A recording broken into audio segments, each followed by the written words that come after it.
stabil jari. Nah, gitu aja nggak apa-apa karena mungkin ada pengaruh juga kan di picture. Baik, selamat pagi. Assalamualaikum warahmatullahi wabarakatuh. Terima kasih Mas Ferdi. Hari ini luar biasa ya teman-teman sekalian. Kita akan ketemu dengan Pak Ihsan. Beliau ahlinya dalam apa namanya, nanti akan memperbincangkan Ordanum. Ordanum ini nanti akan dijelaskan lebih panjang dan lebih lebar oleh Pak Ihsan. Tapi di pagi ini tentu apa yang harus kita dapatkan dari konteks pelajaran atau diskusi atau nanti penjelasan dari Pak Ihsan adalah Danum itu ada di Kalteng, dia Kalimantan Barat sebagian, dan sebarannya juga ada di sebagian di Kalimantan Selatan itu Danum ya. Tapi dalam hal ini kita mesti apa namanya, mesti memahami bahwa begitu kayanya etnik suku-suku di Indonesia dan begitu beragamnya etnik yang ada di Kalimantan. Tidak hanya di Kalimantan secara umum, Kalimantan Utara, Barat, Timur, Selatan, Tengah, tapi juga di Kalimantan Tengah sendiri ragam etnik ini luar biasa. Itu etniknya, belum lagi bahasanya, gitu ya. Ordanum dengan Dayak Siang, Bekumpai, Lewangan itu bahasanya beda-beda itu, beda-beda dan jauh. Apalagi dengan Maanyan, jauh sekali perbedaan bahasa. Jadi ragam etnik ini memberikan gambaran kepada kita bahwa etnografi mata kuliah ini menjadi sangat penting untuk kita ikuti, untuk kita simak bersama sebagai bagian dari kekayaan luar biasa bangsa kita Indonesia ini. Mari kita belajar dari apa yang nanti disampaikan oleh Pak Ihsan dan teman-teman dapat menyimak dengan baik dan tentu saja kami terima kasih banyak Pak Ihsan sudah bisa bergabung, berhadir dalam kuliah etnografi, khususnya etnografi Oden. Sekian saya, terima kasih Pak Ihsan dan teman-teman sekalian, silakan menyimak. Saya kembalikan ke Mas Ferdi. Assalamualaikum warahmatullahi wabarakatuh dan selamat pagi.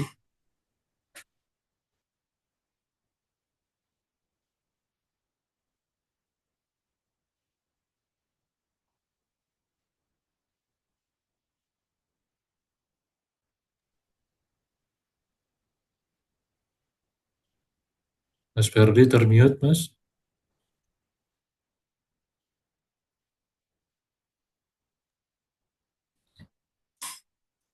Ya, Ya, mohon maaf tadi ada di laptop ada sedikit gangguan. Oke, terima kasih banyak Pak Setiabudi yang sudah memberikan pengantar untuk perkuliahan kali ini. Mungkin sebelum kita masuk ke perkuliahan, silakan Nadil sama Tirta ya untuk menyampaikan review singkatnya mungkin 2 menit aja masing-masing orang terkait dengan perkuliahan minggu kemarin sebelum kita masuk ke pembahasan dari Pak Ihsan nanti. Silakan mau Nadil dulu atau Tirta dulu? Mungkin Nadil dulu ya, Tirtanya Iya, belum Kak. kelihatan ini. Saya aja. Perkenalkan, nama saya Muhammad Nadwan Hafiz dan hari ini saya akan mereview materi minggu sebelumnya yaitu tentang Dayak Ngaju. Oke, sekarang saya akan mereview suku Dayak Ngaju merupakan salah satu suku terbesar di wilayah Kalimantan Tengah dan juga artinya secara etimologis suku Dayak Ngaju ini berarti yaitu masyarakat wilayah pedalaman dan juga umumnya suku ini tinggal di wilayah aliran sungai besar ataupun kecil seperti Sungai Kahanyan, Sungai Kapuas dan Sungai Katingan dan lain-lainnya. Dan juga wilayah persebaran utama dari suku masyarakat Dayak Ngaju ini yaitu di wilayah Palangkaraya, Kabupaten Kapuas, Gunung Mas, Katingan, dan lainnya. Sungai menjadi salah satu bagian penting dalam kehidupan sehari-hari masyarakat Dayak Ngaju, dikarenakan sebagai jalur transportasi, juga sebagai sumber air, bahkan untuk mencari makanan-makanan seperti ikan dan lain-lainnya. Menurut masyarakat setempat, kita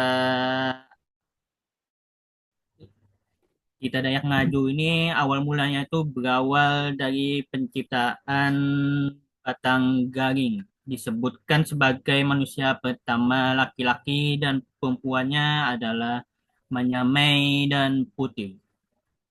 Manyamei itu bisa dianggap sebagai laki-laki yang pertama yang ada di Dayak Ngaju, dan juga perempuan pertama di Dayak Ngaju itu disebut sebagai Putih. Setelah itu,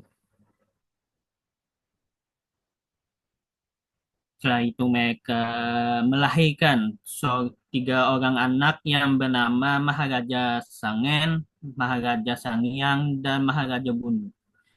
Dan dari anak bungsu yaitu Maharaja Bunu, karena memiliki senjata yang mematikan, Sanamban Lateng diturunkan ke dunia dan menjadi leluhurnya orang Dayak Ngaju.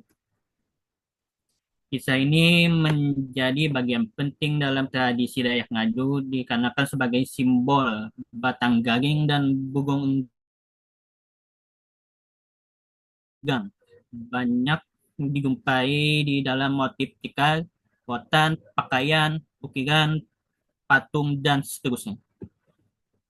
Oke, sekian gitu dari saya, mungkin segitu aja, Bang. Oke, baik. Terima kasih Nadil. Untuk Tirta mungkin nanti di bagian nanya kalau seandainya si Din masuk melanjut. Oke, selanjutnya mungkin saya serahkan saja ke Pak Ihsan untuk perkuliahannya. Kalau seandainya memang jaringan susah, nanti saya bantu share screen ya, Pak. Pada Pak Ihsan, saya Ya, silahkan. Pak. Ya. Oke. Bagaimana ini terdengar? Masih putus-putus, Pak. Oke, ya. Oke, ya. Eh, izin share dulu ya, materi pada pagi hari ini.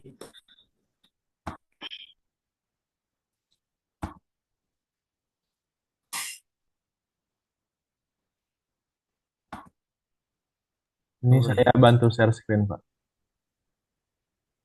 Oh, boleh, boleh, silakan Pak. Oke. Apakah sudah terlihat? Jadi lebih apa ya? Ya. Belum. Oke. Nah,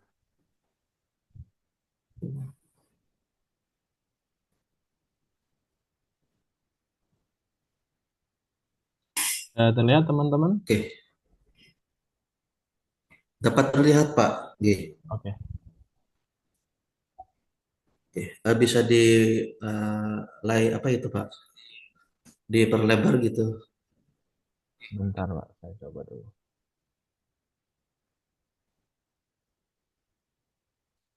Sudah, Pak?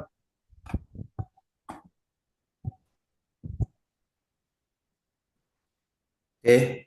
Saya mulai. Dari awal tadi Pak, saya ingin menyampaikan pengantar dulu sedikit ya. Bismillahirrahmanirrahim. Assalamualaikum warahmatullahi wabarakatuh. Waalaikumsalam warahmatullahi wabarakatuh. Selamat pagi dan salam sejahtera untuk kita semua ya, adik-adik, bapak-bapak yang saya hormati dan adik-adik yang saya sayangi ya.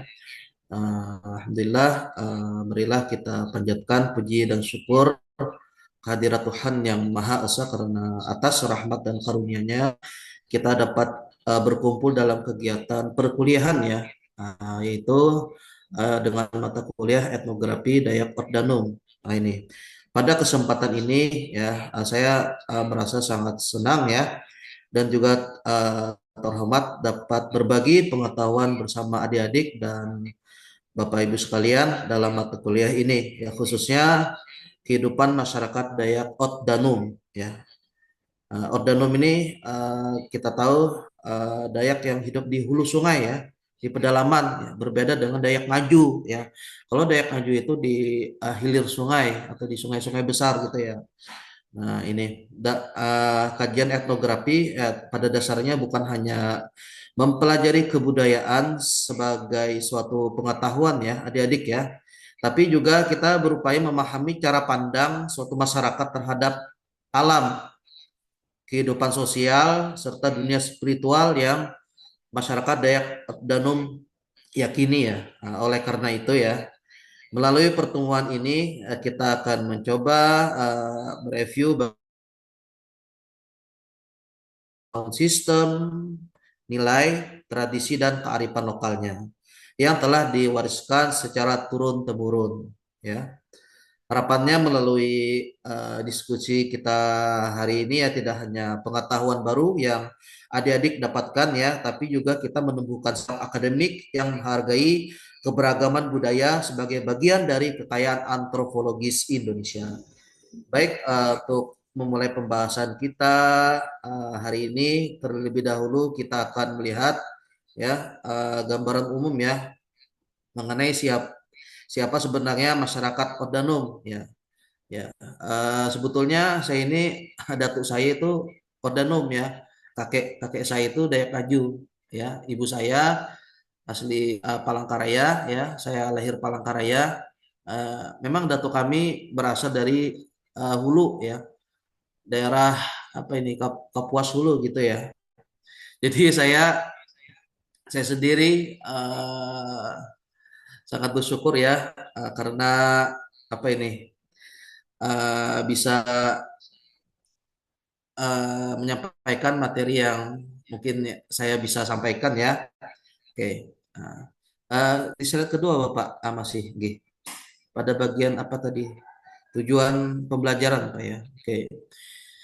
Oke, ini gambar saya, mohon maaf, saya memakai sering memakai pakaian adat ketika saya menulis ya. Kebetulan saya juga penulis ya, penulis buku referensi, ya buku ajar ya. Oke.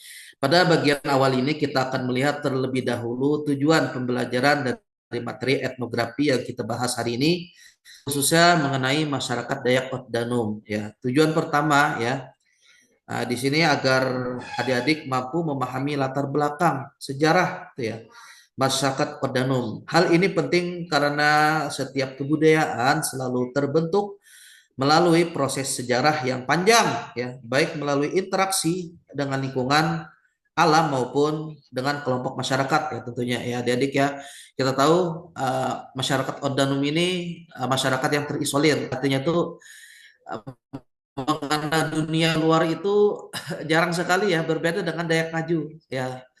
Jadi saya ini keturunannya ya, karena saya ini kan ya hidup di Palangkaraya, saya lahir di Palangkaraya dan saya uh, apa ya terasimilasi oleh budaya lokal ya, khususnya saya banyak teman-teman orang Banjar juga ya, karena kita ketahui ya orang Banjar ini kan ulet gitu, jadi saya ikut juga ulet untuk melanjutkan pendidikannya. Nah, itu oke. Yang kedua ya, di sini adik-adik ya, adik-adik diharapkan mampu mendeskripsikan sistem sosial, budaya serta sistem kepercayaan ya masyarakat Dayak Ordanum ya. Dalam kajian etnografi kita tidak hanya melihat apa yang dilakukan oleh masyarakat Dayak Ordanum, tapi kita adik-adik ya memahami makna di balik praktik budaya tersebut. Nah itu tadi tujuan pembelajaran yang kedua, yang ketiga ya di sini selanjutnya agar mahasiswa mampu menganalisis kebudayaan tersebut menggunakan perspektif antropologi yang sesuai dengan jurusan adik-adik ya, prodi antropologi ya. Oke. Artinya adik-adik ya kita tidak hanya berhenti pada deskripsi budaya ya, tapi juga mencoba memahami struktur sosial, nilai serta pola kehidupan masyarakatnya secara ilmiah gitu ya. Oke, kita lanjut ke pengantarnya, Bapak. Slide kedua, slide ketiga, mohon maaf. Oke, oke. Di sini ada pengantar mata kuliah etnografi Dayak Ordanum ya. Oke. Ya, Dedik, jika kita melihat bagian pengantar mata kuliah ini ya kita perlu memahami terlebih dahulu ya konteks yang lebih luas yaitu keragaman etnis di Indonesia ya. Karena kita ketahui ya Indonesia ini kaya akan suku ya. Bahkan di dunia itu Indonesia ini kategorinya lebih banyak ya suku apalagi sukunya gitu ya.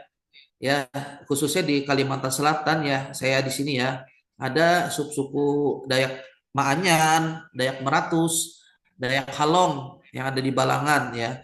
Dan juga ada Dayak Ngaju ya di sini ya, karena kita tahu ya masyarakat Dayak ini kan berpindah-pindah gitu ya. Berladang pun berpindah gitu ya. Oke.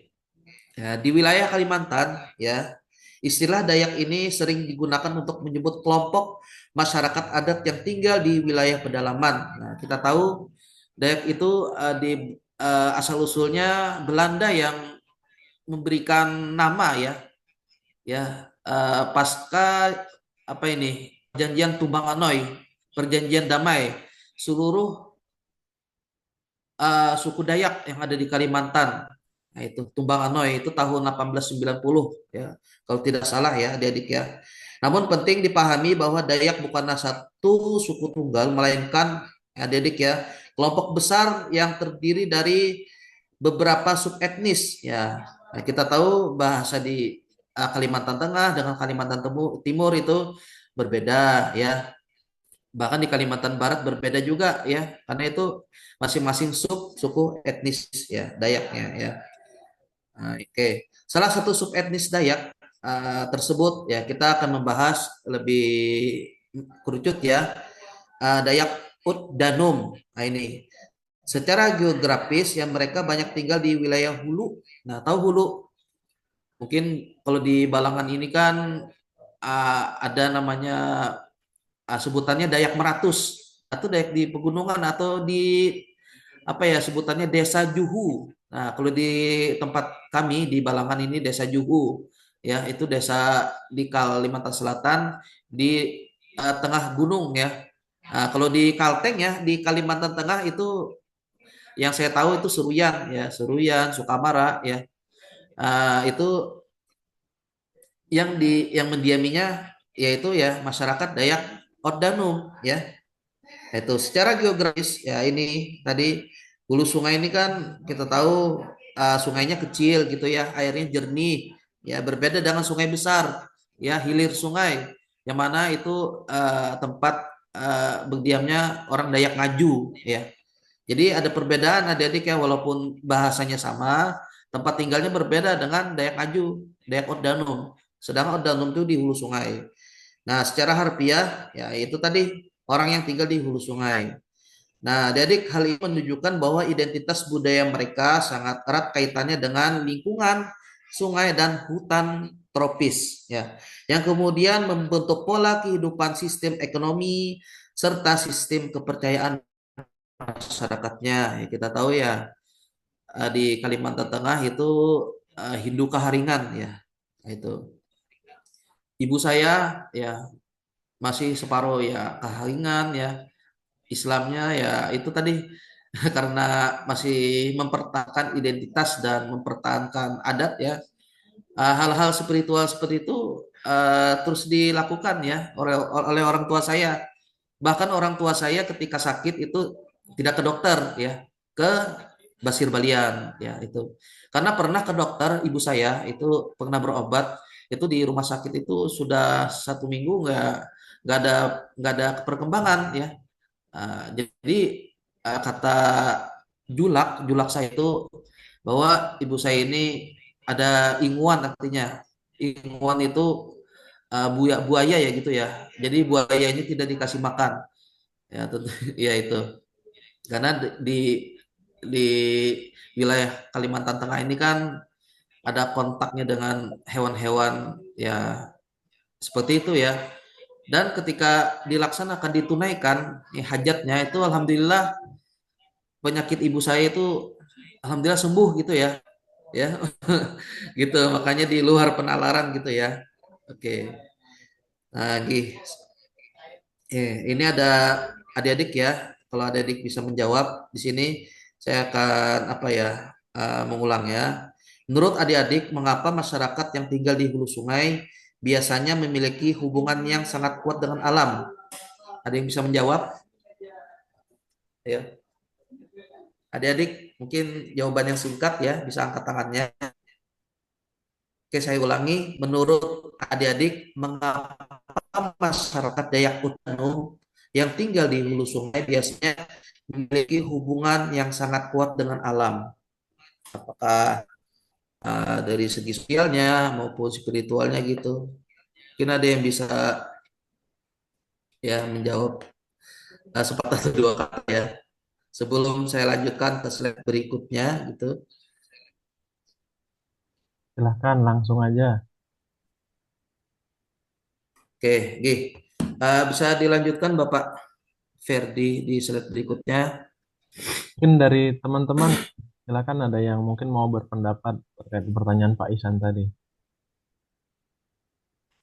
Ya, saya ulangi ya.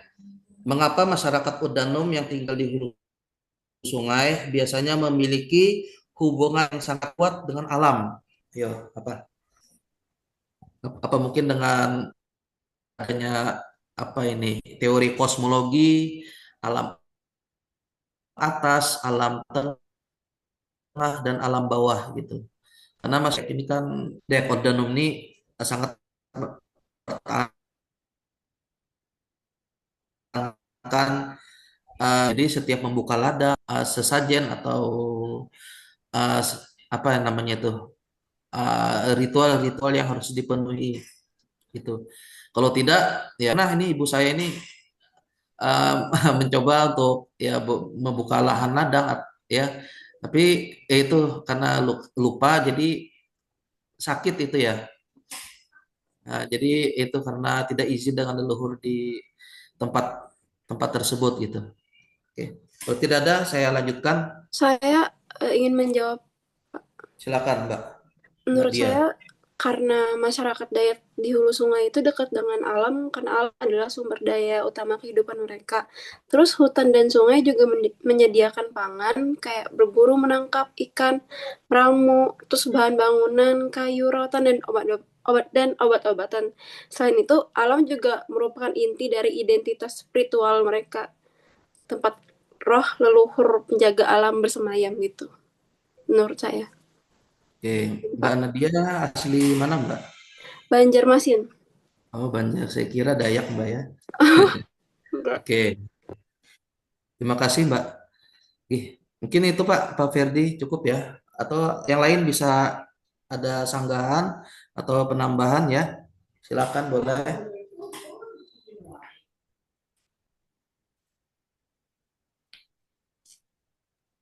Kayaknya nggak ada, Pak. Bisa dilanjut dulu.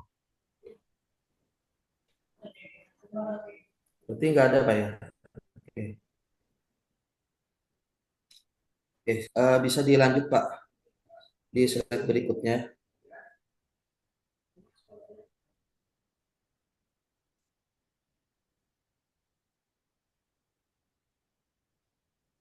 Oke, mau tunggu. Oke, adik-adik, kita masuk ke penjelasannya ya. Etnografi Dayak Ordanum. Ya. Eh, pada pertemuan hari ini ya kita akan membahas lebih mendalam ya apa itu etnografinya. Topik ini sangat penting dalam kajian antropolog khususnya di pedalaman Kalimantan ya. Melalui etnografi ini adik-adik kita tidak hanya mempelajari ya apa itu uh, kebudayaan masyarakat Odanong tapi kita ya memahami maknanya ya dalam praktik sosial mereka. Dalam perkuliahan ini kita melihat bagaimana masyarakat Odanum membangun hubungan antar manusia, alam dan dunia spiritual mereka. Oke, lanjut Pak. Oke. Di slide berikutnya, oke. Nah, di didik ada konsep etnografi ya. Dalam antropologi, ya metode yang paling khas digunakan untuk memahami masyarakat adalah metode etnografi. Ya, ini menurut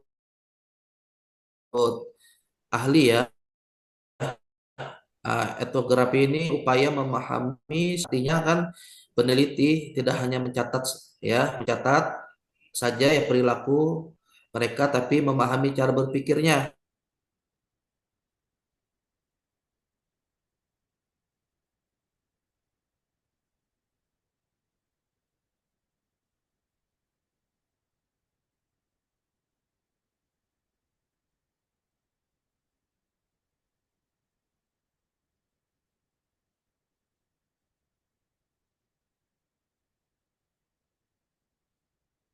Apa ya?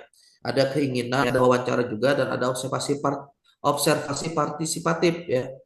Oke, entah itu kita ikut kegiatan spiritual mereka seperti tiwah ya, atau apa ya, ritual penyambutan tamu. Nah ini, nah dengan metode etnografi ini ya, seorang antropolog ya dapat memahami budaya dari sudut pandang ya orang dalam gitu ya.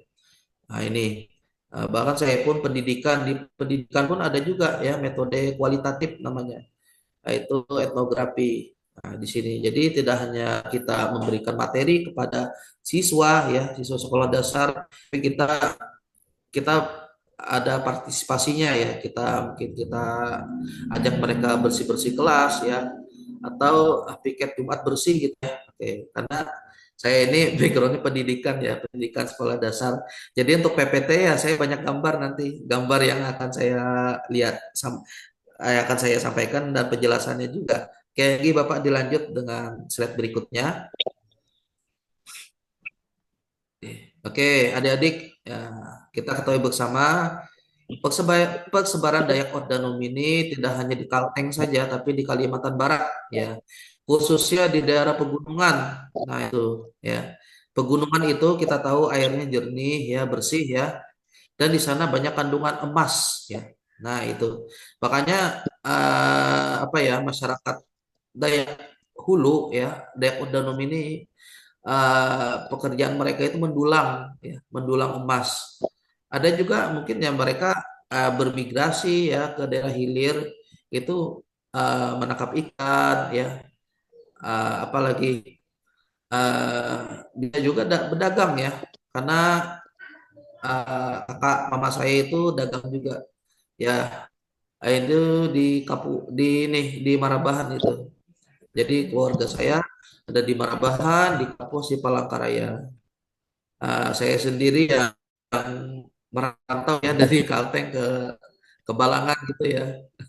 Saya mencari suasana baru karena ya ingin apa ya, ingin membaur dengan masyarakat Dayak dan Banjar di Kalimantan Selatan. Oke. Kita tahu beberapa wilayah utama yang didiami masyarakat Dayak Ordanum ini di Sungai Kahayan ya. Sungai Kahayan itu eh, di Palangkaraya itu ya. Nah, di Palangkaraya ada ya, hingga di Kapuas ya.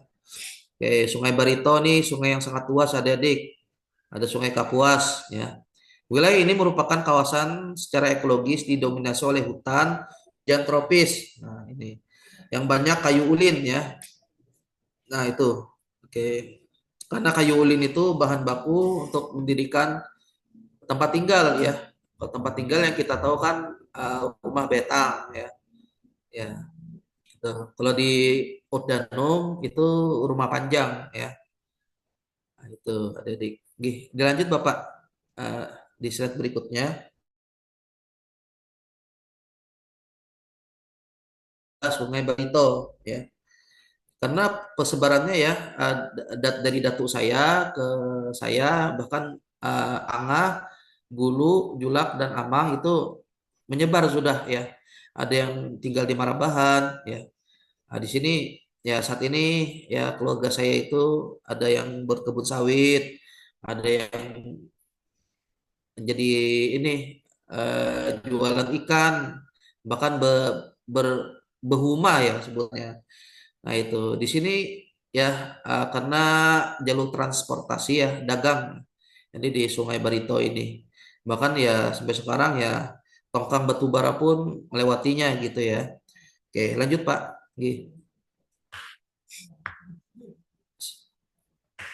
Slide berikutnya. Oke, Sungai Kahyan ya. Nah, ini dia Sungai Kahyan di Kalimantan Tengah ya. Masih di Kahyan Pak. Sungai Kahyan. Nah, adik-adik apakah tahu ini alat apa? Apakah alat untuk mendulang emas atau menangkap ikan? Ya, di Sungai Kahayan ya. Oke. Nah, di sini ya ada yang tahu alat apa ini? Karena kita tahu di daerah hulu kan ada berprofesi ya sebagai pendulang gitu ya. Karena kandungan emasnya banyak gitu. Apalagi di Kabupaten Gunung Mas. Gitu. Oke, ya. Oke, lanjut Pak, gak apa-apa. Kita langsung ke mana ini? Ke Sungai Kapuas ya. Nah, Kapuas ini terkenal dengan banyaknya masyarakat di sana, ya, memelihara ikan ya, karena pangannya lebih murah dan apa ya, membudayakannya gampang gitu ya, gampang dibanding memelihara ternak gitu ya, ya, karena lebih ekonomis dan lebih disukai ya ikan ini. Nah, itu makanan favorit kami gitu ya. Oke, oke, lanjut Pak. Oke.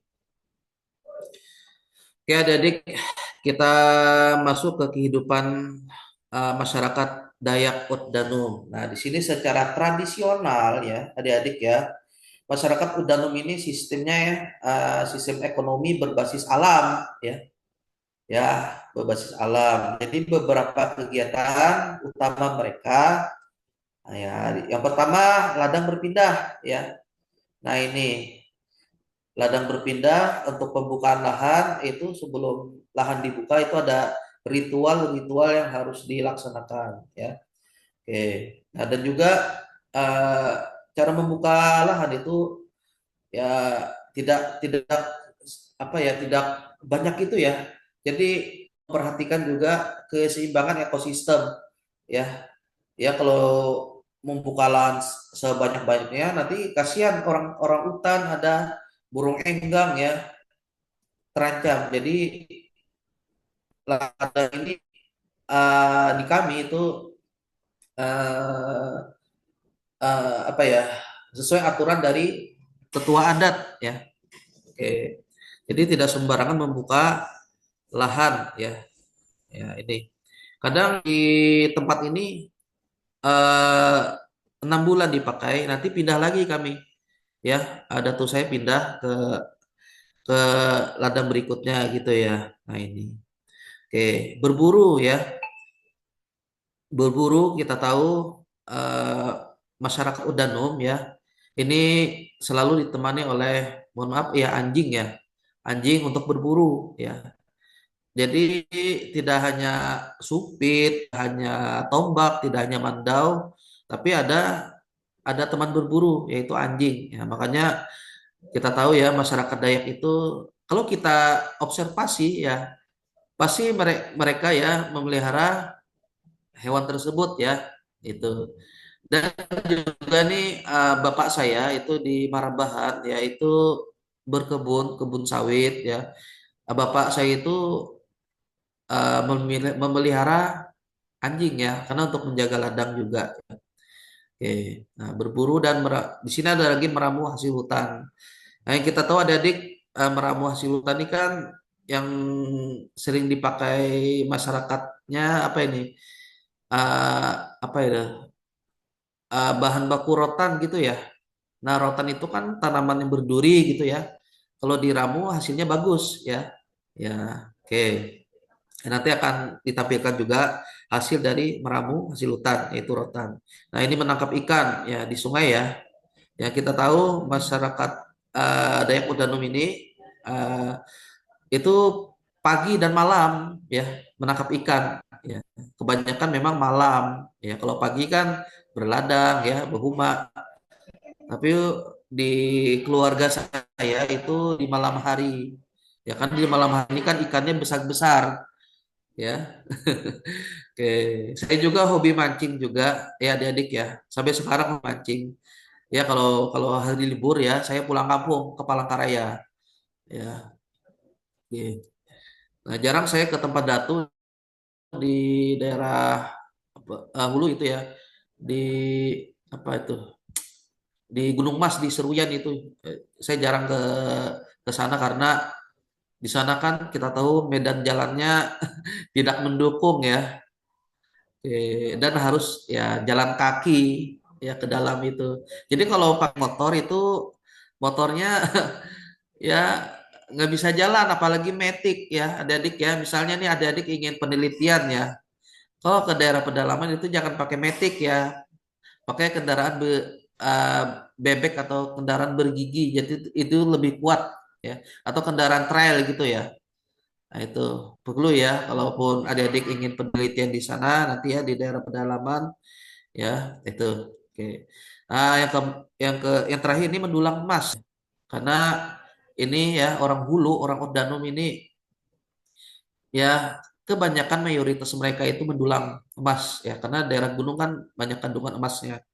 Ya, peneliti ya seperti Michael Erdhoff ini menunjukkan bahwa sistem ladang berpindah ini sebenarnya merupakan bentuk adaptasi ya. Adaptasi ekologis masyarakat terhadap lingkungan hutan tropis. Nah, itu. Kalau hutan tropis ya kita tahu kayunya besar-besar ya. Ada yang kayu itu mohon maaf pohon itu tidak boleh ditebang, Pak ya. Karena itu ada leluhur kami di situ. Jadi tidak sembarangan walaupun pohon itu besar, itu ditebang itu jangan, harus izin tetua adat dulu. Karena itu ada ada orangnya gitu ya. Saya pun ke hutan itu saya permisi ya. Orang tua saya, ibu saya mengajarkan, Datu pamit eh, mau buang air gitu ya. Nah itu. Jadi perlu permisi. Kalau tidak permisi, kepidaraan. Saya pernah kepidaraan ya. Waktu umur 8 tahun. Jadi kepidaraan saya kan ya namanya anak-anak ya tidak tahu ya bahwa ada pohon yang itu dianggap kami sakral gitu ya. Ya, saya berobat ke dokter itu seminggu aja nggak sembuh. Tetapi apa namanya kepidaran itu kan seperti telinga diolesi apa itu jahe, kencur, janar ya. Nah, itu sembuh Pak. Ya 1 hari aja sembuh. Kan aneh kan? Nah itu ya penyakit yang hanya diobati dengan pengobatan tradisional ya. Nah, itu. Oke, dilanjut Pak. Slide berikutnya. Oke, adik-adik kita lihat. Nah, di sini ada saya muatkan juga sumbernya, sumber dari internet ya. Nah, di sini ladang berpindah. Nah, mereka ini menanam padi gunung ya. Tentu berbeda ya adik-adik ya. Padi yang ada di sawah dengan padi yang ada di gunung itu kualitasnya berbeda ya. Kalau dimakan itu padi gunung tuh harum masih ya. Masih harum ya. Itu. Dan mereka ini ya, Bapak ya, adik-adik ya, itu tidak dijual berasnya. Ya, berasnya tidak dijual tetapi diberikan. Ya, karena kita tahu masyarakat kami, masyarakat Dayak itu ya kalau ada panen itu nggak dijual tapi diberikan ke keluarga. Ya, makanya kami itu ya menanamkan sekali falsafah huma betang ya, yaitu kebersamaan ya. Jadi tidak ada namanya kelaparan ya, tidak ada ya. Kami kalau lapar kami nggak mau ngutang ya, kami ke ladang, kami berburu. Ya itu uletnya ya, menangkap ikan ya, alhamdulillah bertahan hidup saja sampai sekarang. Dan ya itu masih diwarisi oleh orang tua saya. Tapi kalau saya kan ya enggak lagi ya karena saya alhamdulillah Allah Subhanahu wa taala memberikan saya rezeki yang ya patut saya syukuri gitu ya. Oke, oke. Pada tahap ini adik-adik ya, masing-masing kepala keluarga akan memilih dan menentukan luas lahan yang akan dikelola sesuai dengan kemampuan ya. Nah, selanjutnya uh, ya kami ini ya akan memberi tanda token sebagai pembatas wilayah lahan. Nah, ada juga pembatasnya. Nah, ini biasanya untuk menandai batas lahan ya yang digunakan kami itu ya benda yang mudah dilihat ya dan dapat diingat dalam jangka panjang ya. Nah, misalnya ini apa yang namanya pohon kayu besar ya, bisa juga batuk hajok atau batu yang besar ya. Sokorong nih undukan tanah bukit. Nah, sungai Koik ya aliran sungai yang kecil. Nah, itu apa ini? Batas batas lahan ya. Nah, ini adik-adik ya. Ini bahasa-bahasa Utnanum ya. Saya pun sekarang ya terbiasa dengan bahasa Banjar ya. Bahasa Banjar dan bahasa Indonesia karena saya lama di Banjarmasin itu umur 13 tahun sampai dengan umur 30 ini. Jadi saya mau umur 1 tahun sampai 13 tahun itu masih di Palangkaraya ya. Jadi untuk bahasa saya eh, telah apa nih hilang ya, hilang. Tapi saya paham ya apa yang keluarga saya sampaikan gitu ya. Jadi ini adik-adik ya, ketika kita silaturahmi itu kalau ditawari makan itu dimakan ya, dihabiskan. Ya. Ada ini ibu saya cerita, ibu saya itu pernah dipukul oleh kakek saya karena satu saja itu jatuh itu apa ya itu malapetaka kata kakek saya. Ya makanya anak-anak Dayak waktu itu kan makan tuh harus habis, tidak boleh tidak habis ya. Sekarang kan beda ya. Ada nasi secuil aja itu dibiarkan itu jangan ya. Kalau bisa dihabiskan karena itu kita bersyukur ya mengungkapkan rasa syukur ya adik ya karena satu benih padi itu menunggunya 1 tahun lama itu ya tidak 6 bulan ya kalau kami itu 1 tahun ya menunggunya. Makanya satu benih aja itu berharga sekali, apalagi dibuang. Itu siap-siap aja dipukul orang tua.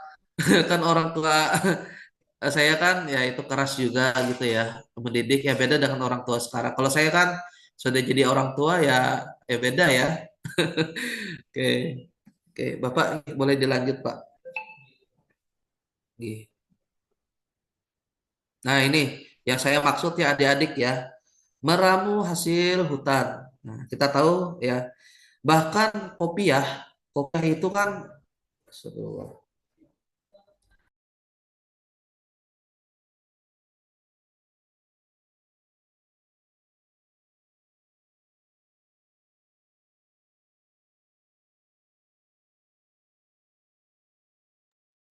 Sepertinya bapaknya terlempar. Kita tunggu dulu ya.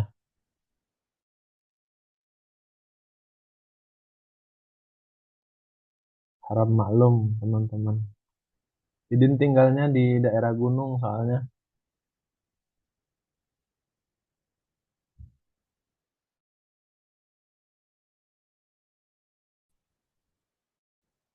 maaf jaringannya. Oke, Oke saya lanjut di slide keberapa tadi yang hasil hutan tadi ya. Oke, apa ya adik-adik ya, eh, jaringannya di sini terbatas sekali ya karena daerah pegunungan, daerah Balangan ya. Beda dengan di kota. Kalau di kota kan sekali klik langsung update gitu ya berita-berita. Kalau di sini nunggunya ya ada yang 1 menit, setengah menit ya karena ya itu tadi daerah gunung ya. Oke, oke saya lanjutkan ada bagaimana terdengar jelas suara saya?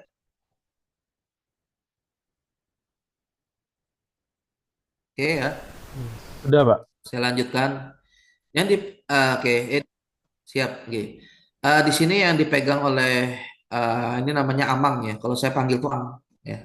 Ada julak, ada gulu, angah, amang ya. Itu. Nah, di sini dipegang oleh amang ya. Kalau saya sebut di kampung itu amang. Amang rotan misalnya ya itu. Karena rotan ini tidak hanya bentuknya aja adik-adik ya yang dibuat seperti apa nih guci ya, tapi ada juga kopiah untuk sholat bisa ya.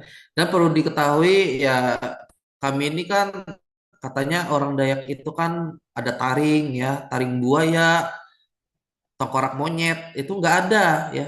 Kalau kami itu nggak ada yang seperti itu ya. Yang ada itu uh, kulit kayu ya, baju rompi rompi kulit kayu itu ada.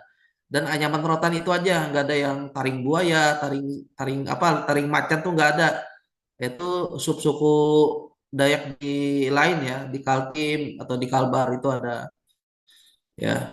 Itu kami ini ya sederhana, pakaiannya sederhana ya. Ada juga ya hiasan bulu bulu apa bulu burung burung enggang tuh ada ya. Bahkan kami mengambilnya untuk hiasan di kepala itu kan bukan enggang hidup tapi enggang yang sudah mati. Nah itu oke adik-adik ya. Oke di Kalimantan terutama wilayah Uddanum ya rotan ini salah satu hasil hutan yang selalu menjadi primadona. Wow, primadona sejak zaman bahula aja, zaman dulu ya. Nah, itu ya. Rotan ini tidak hanya digunakan sebagai bahan anyaman, kerajinan tangan, tapi ya adik-adik ya digunakan untuk pengikat tiang ya dan atap rumah, panggung. Nah, itu.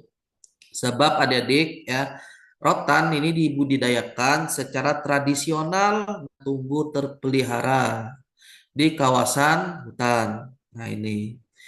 Nah, cara mendapatkan rotan ini harus ya menjelajah ya. Seperti orang Dayak itu kalau adik-adik ingin ikut ikut berpartisipasi ya, misalnya ingin penelitian itu tidak lepas membawa senjata tajam adik-adik dan sendal. Nah, ini. Nah, beda dengan kami. Kami ini kalau ke hutan nggak pakai sendal ya. Tapi saya pakai sendal. Datuk saya, orang tua saya itu tidak pakai sendal karena itu terbiasa kakinya. Ya beda kalau kaki kita ya. Kalau kita kan tidak pakai sendal kan ya takut tertusuk duri ya. Ya kalau di budaya kami itu ke hutan itu tidak pakai sendal, membawa senjata tajam. Ya kalau ada binatang buas. Nah itu. Jadi ke hutan itu ya membawa perlengkapan juga, tidak tangan kosong ya. Nah itu. Ya, jadi membutuhkan waktu sehari penuh untuk mendapatkan rotan yang berkualitas. Nah, ini. Ya, rotan yang telah dipetik, nah ini dibersihkan adik-adik ya karena itu kan tanamannya berduri ya dan dijemur di terik panas matahari. Ya, sama halnya kan baju ya. Kalau adik-adik lihat baju rompi kulit kayu itu memang khas Kalteng ya, khas dari Kalimantan Tengah. Nah, itu. Sama juga meramunya seperti ini ya. Di apa itu dibuka ya. Ini pohonnya saya lupa itu. Ini pohonnya pohon khusus ya. Ya, bukan pohon ulin, tapi pohon yang itu bisa dibuat baju atau rompi itu ya. Nah, kita ke rotan tadi adik-adik ya. Setelah rotan ini dikeringkan, barulah dibelah dan disurut sesuai ukuran yang diperlukan. Oke, oke, oke lanjutkan Pak. Di slide berikutnya.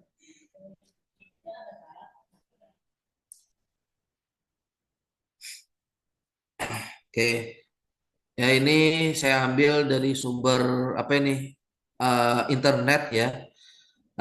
Ini berburu ya. Itu kita tahu, mohon maaf ya, mungkin tidak sempat saya sensor, tapi memang seperti ini ya. Kalau berburu itu ya bajunya ya dilepas ya.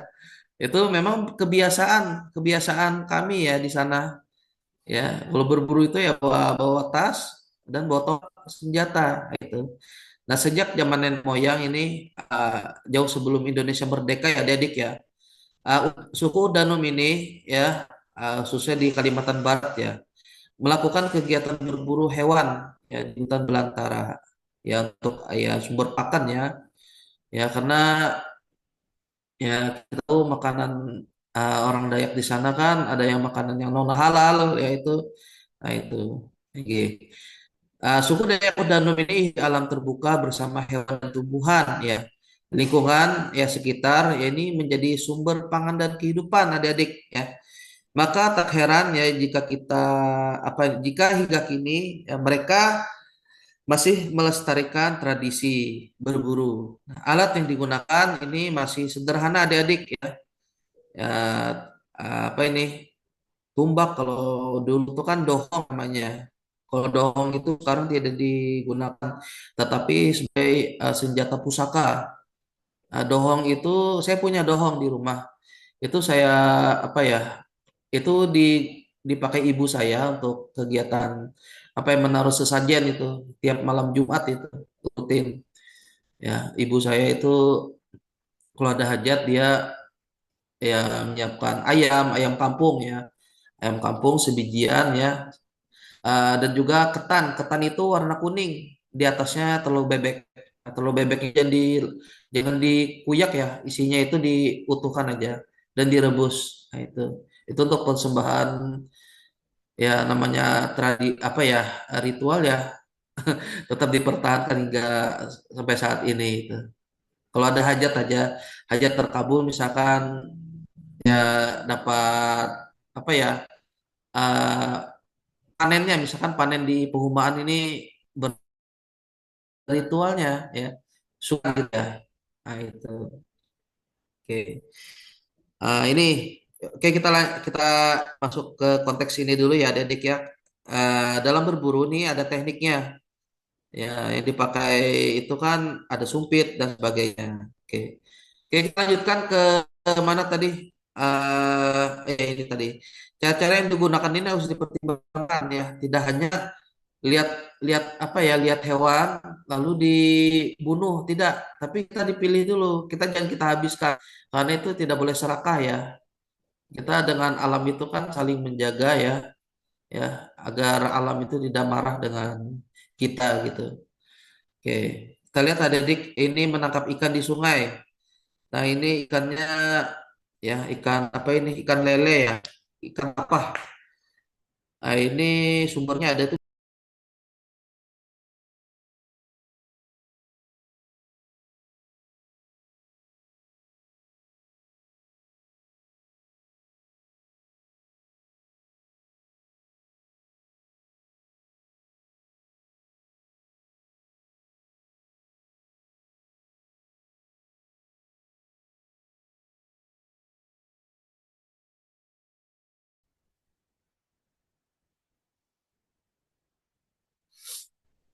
Oke ya, sampai mana tadi? Oke ya, kehidupan di sungai ya. Nah, ini ikan ah, ini sebutannya yang makanan favorit juga di kalangan kami ya. Itu ada yang sebesar sebesar apa itu perahu ada, itu datunya. Nah, itu memang mendapatkannya susah ya ikan ini, apalagi yang besar gitu. Nah, ikan topah ini, ikan tapah ya sebutannya ini. Kalau di kami ini salah satu ikan raksasa yang ada di perairan air tawar ya daerah hulu ya. Nah, ini ciri tertentu ikan ini yang memiliki kumis ya, seperti layaknya ikan lele, namun ukurannya berbeda ya. Ini kadang beratnya kilo, jadi panjangnya lebih dari 1 meter. Nah ini, jadi kehidupan masyarakat Danang ini tidak hanya apa tadi berburu ya, berburu hewan, tapi kalau pagi itu jarang itu ke ladang atau mendulang emas.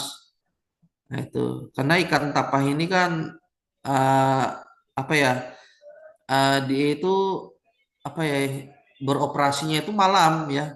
Jadi malam itu mudah untuk menangkap ikan. Oke. Selanjutnya Pak di slide berikutnya.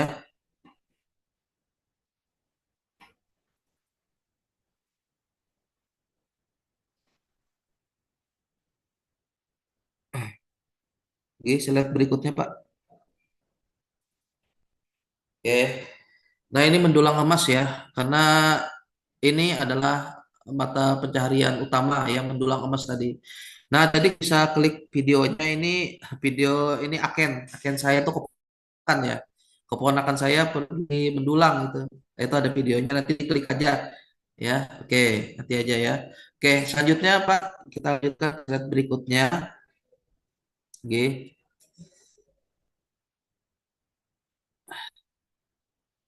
Oke ya. Sistem kepercayaan ya adik-adik. Adik-adik tahu di Palangkaraya itu di kampus Unpar itu ada balainya, Balai Basarah ya. Basarah tuh kegiatan keagamaan Hindu Kaharingan ya. Nah, kalau Hindu kan diakui itu tahun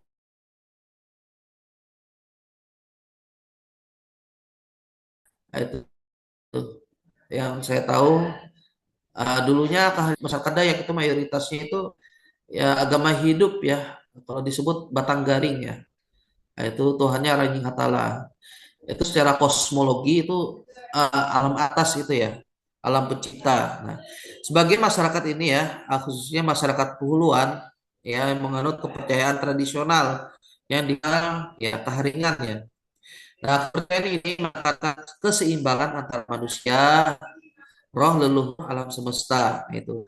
Dalam perkembangan sejarah di Indonesia ya adik-adik ya, keharingan ini diakui sebagai bagian dari agama Hindu. Ya, makanya kan simbolnya ada simbol apa itu? Bintang apa ya? Saya lupa itu. Nah, oke.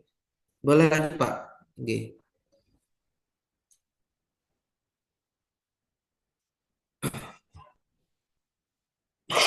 Oke, adik-adik ya, kita lihat ini. Nah, untuk lebih lengkapnya itu saya cantumkan sumber referensi juga.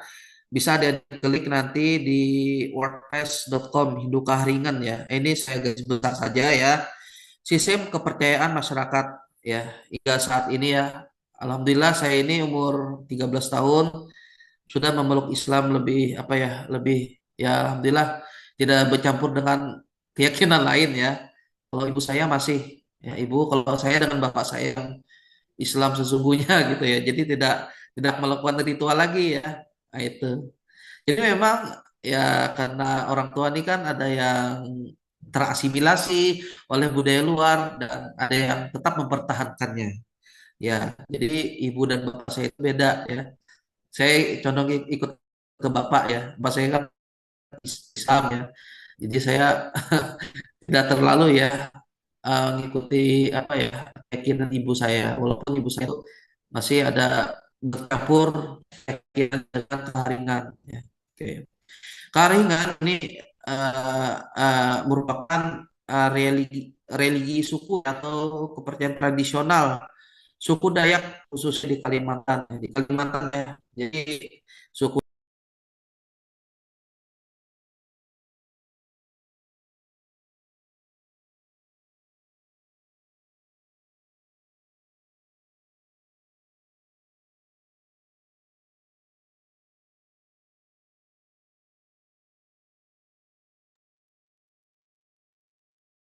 Tunggu dulu ya teman-teman.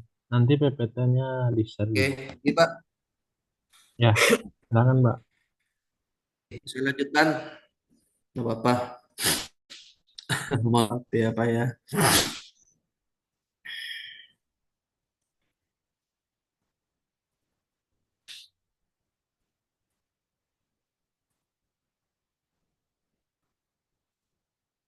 Oke, kita lanjutkan ke istilah keharingan tadi adik-adik ya. Keharingan ini artinya hidup atau tumbuh ya. Nah, seperti dalam istilah danum kaharingan atau air kehidupan. Nah, ini maksudnya ini agama suku ya atau kepercayaan terhadap Ranying ya yang hidup dan tumbuh secara turun-temurun masyarakat Dayak khususnya ya. Lambat laun kepercayaan ini yang punya tempat ibadah yang dinamakan Balai Kaharingan ya. Adik-adik apakah pernah melihat balainya? Kalau kalau ingin tahu itu ada di Unpar. Ya, itu ada. Kitab suci mereka ini Panaturan. Dan buku-buku lain seperti Talatah, Basarah, kumpulan doa, Tawar itu petunjuk tata cara meminta pertolongan Tuhan dengan upacara menabur beras. Nah, ini beras yang dipakai beras kuning ya. Sama juga di Banjar ya. Kalau orang Banjar tuh kan ada juga nih menyambut tamu itu kan tamu pengantin gitu ya, itu berasnya beras kuning juga. Nah, kalau di Dayak ini itu tadi uh, berbeda ya. Oke, Bapak bisa dilanjutkan kan di saat berikutnya. Oke. Adik-adik, kita masuk ke ritual dan upacara adat ya. Nah, ini. Nah, dalam kehidupan masyarakat Udanum, nah ritual ini ya memiliki fungsi sosial dan spiritual yang penting ya. Nah, ini ritual kematian ini ada ya, ada ritualnya seperti tiwah. Nah, itu. Ini ada beda ya adik-adik ya. Tiwahnya Oddanum dengan Dayak Ngaju itu beda ya. Kalau Dayak Ngaju itu tiwahnya besar-besaran ya, mengundang desa desa beberapa desa gitu ya. Tapi berbeda dengan Dayak Oddanum. Mereka itu ritual kematiannya nggak sebanyak orang Dayak Ngaju ya. Jadi Dayak Oddanum ini melaksanakan ritual tiwah itu hanya keluarga kecil saja, keluarga sekitar di desa ya. Tidak semegahnya Dayak Ngaju. Nah itu. Jadi ada bedanya. Oke. Nah ini misalnya dari ritual pertanian ya, sebelum sebelum kita membuka lahan atau berumah itu ada syukuran gitu ya. Syukuran itu artinya penolak bala gitu ya. Oke, kalau di Banjar kan ada suku Banjar kan ada menyebutkan apa namanya itu baca selamatan gitu ya. Kalau di kita ada ya itu ada ritual tertentu ya. Oke. Ada juga nih pengobatan tradisional yang saya sebutkan tadi kan, penyakit yang sembuh bahkan 1 minggu atau 2 minggu itu secara medis itu tidak bisa disembuhkan ya, kecuali dengan pengobatan tradisional. Dan ya khasiatnya kan ya alhamdulillah ya setelah pengobatan itu gitu ya. Nah, jadi di luar nalar manusia gitu ya. Bahkan ini dialami orang tua saya gitu. Nah, yang keempat ini ada ritual penyambutan tamu. Nah, ini. Nah, jadi kita lihat ya, uh, tarian topeng itu sebutannya bubukung ya. Itu misalnya hari ini meninggal ya, itu 3 hari baru dikubur ya, itu. Karena di selang 3 hari itu ada tarian topeng. Nah, itu tujuannya untuk mengusir-ngusir roh jahat. Nah, itu ya. Nah, itu di keyakinan Kaharingan ya. Jadi orang Kaharingan itu meninggal hari ini ya tidak langsung dikubur ya.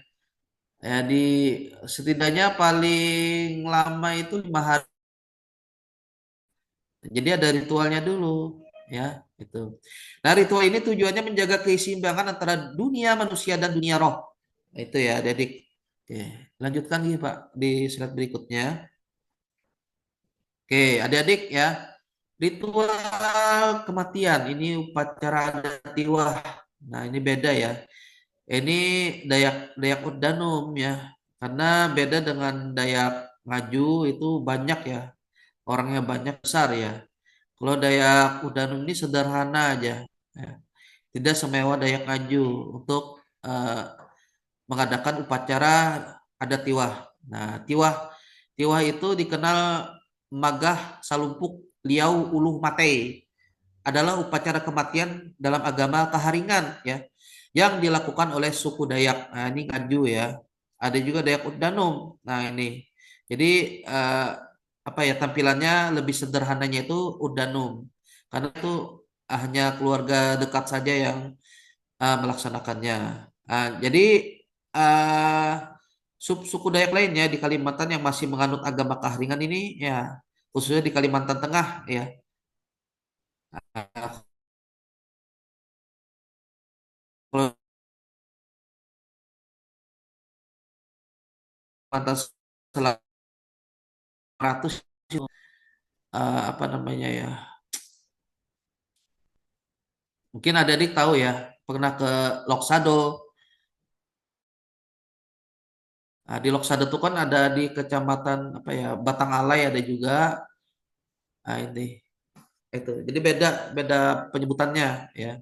Mereka tuh ada ritual kematian juga, tapi berbeda nama ya dengan tiwah ini. Nah, itu.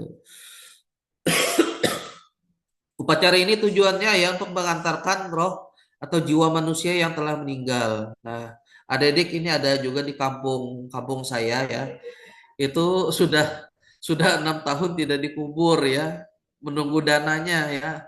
Kan Tiwah ini kan di kampung saya di Palangkaraya itu menunggu menunggu dana ada ya.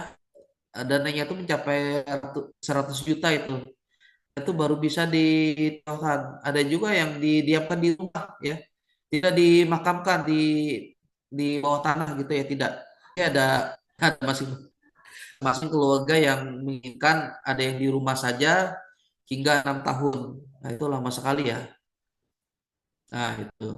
Jadi ada juga yang dikuburkan dan dikuburkan itu setelah ada rezeki yang banyak baru ditiwahkan. Nah, artinya itu kalau sudah ditiwah itu tulang-tulangnya ya didiamkan selamanya gitu ya. Oke, ini. Jadi upacara ini ya tujuannya tadi mengantarkan keabadian, disebut juga Leu Tatau. Dia rumpang tulang. Nah, runung raja kamalisu uhate. Leu Tatau habaras bulau. Habusung hintan ya. Akarang jauh yang letaknya di langit ketujuh. Nah, ini kosmologi orang Dayak ya. Oke, bisa dilanjut Pak. Oke. Di slide berikutnya. Nah, adik-adik kalau ingin melihat video lengkapnya itu ada bisa diklik di apa di link ini. Ini sudah saya apa ya, sudah saya masukkan video-videonya ya dan juga ada sudah Google Drive-nya. Tinggal klik aja tapi ya kalau mau melihat silakan ya. Boleh, Pak. Pak, kalau mau dilihat silakan, kalau tidak ya tidak apa-apa kita teruskan aja gitu. Menghemat waktu kan. Kalau mau melihat ya ini tadi gambarannya ya. Jadi beda dengan buku yang seperti di Kaltim. Itu Kaltim itu beda sederhana aja ya. Tak apa nih kain yang apa itu yang dipakai untuk keseharian ya. Kadang ada tanaman nih yang dipegang itu tanaman obat ya. Nah, ini tanaman khas untuk pengobatan. Nah, itu yang dipegang oleh bukung ini. Jadi ada tanaman dan ada bambu gitu ya. Oke. Oke, nanti berikut lengkapnya bisa dilihat di video ini, bisa diklik nanti ya. Oke, gih. Izin Pak, boleh dilanjut, gih, di slide berikutnya.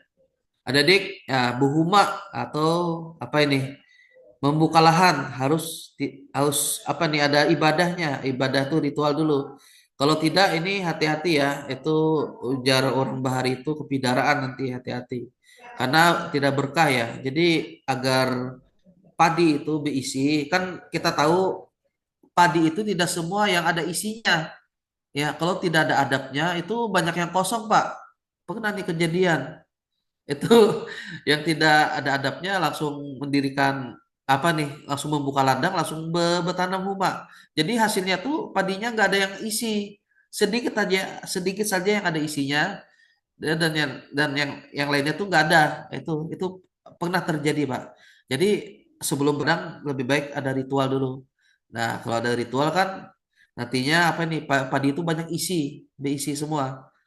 Nah, itu. Oke. Dan juga nih bapak saya di Marabahan kalau ada rencana membuka apa ini lahan atau ladang itu syukuran dulu karena ya memeluk agama Islam kan di Marabahan ini kan ya telah banyak terasimilasi oleh budaya Banjar ya. Itu membaur juga dengan Dayak Bakumpai ya. Nah, itu tidak melakukan ritual yang dilakukan masyarakat Udanung, tapi syukuran ya, doa-doa gitu ya. Alhamdulillah ya, kita belajar aja dari sini ya, bahwa kita tuh sebelum kita apa ya membuka apa ya, berbismillah gitu ya, membuka pekerjaan yang mengawalinya dengan Bismillah. Nah, itu juga sama halnya dengan bertani juga ya, agar berkah ya. Nah, jadi dengan adanya ritual tadi, alhamdulillah ya, padinya berisi semua, tidak ada yang kosong di dalamnya. Nah, itu.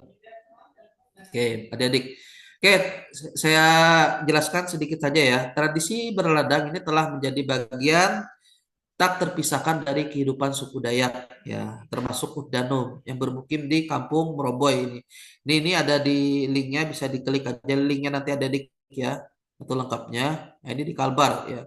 Dengan memanfaatkan lahan kering atau basah nih, mereka yang menjalankan pertanian yang kaya akan adat serta nilai kearifan lokal. Nah, ini ada ritualnya seperti Hotopak, nah, bermain gasing. Nah, itu bisa biar dilihat di YouTube ya, bermain gasing sebagai simbol doa ya, agar hasil panen melimpah, atau bojah losu. Nah, penghormatan kepada roh padi sebelum panen. Nah, ini sering di apa ya?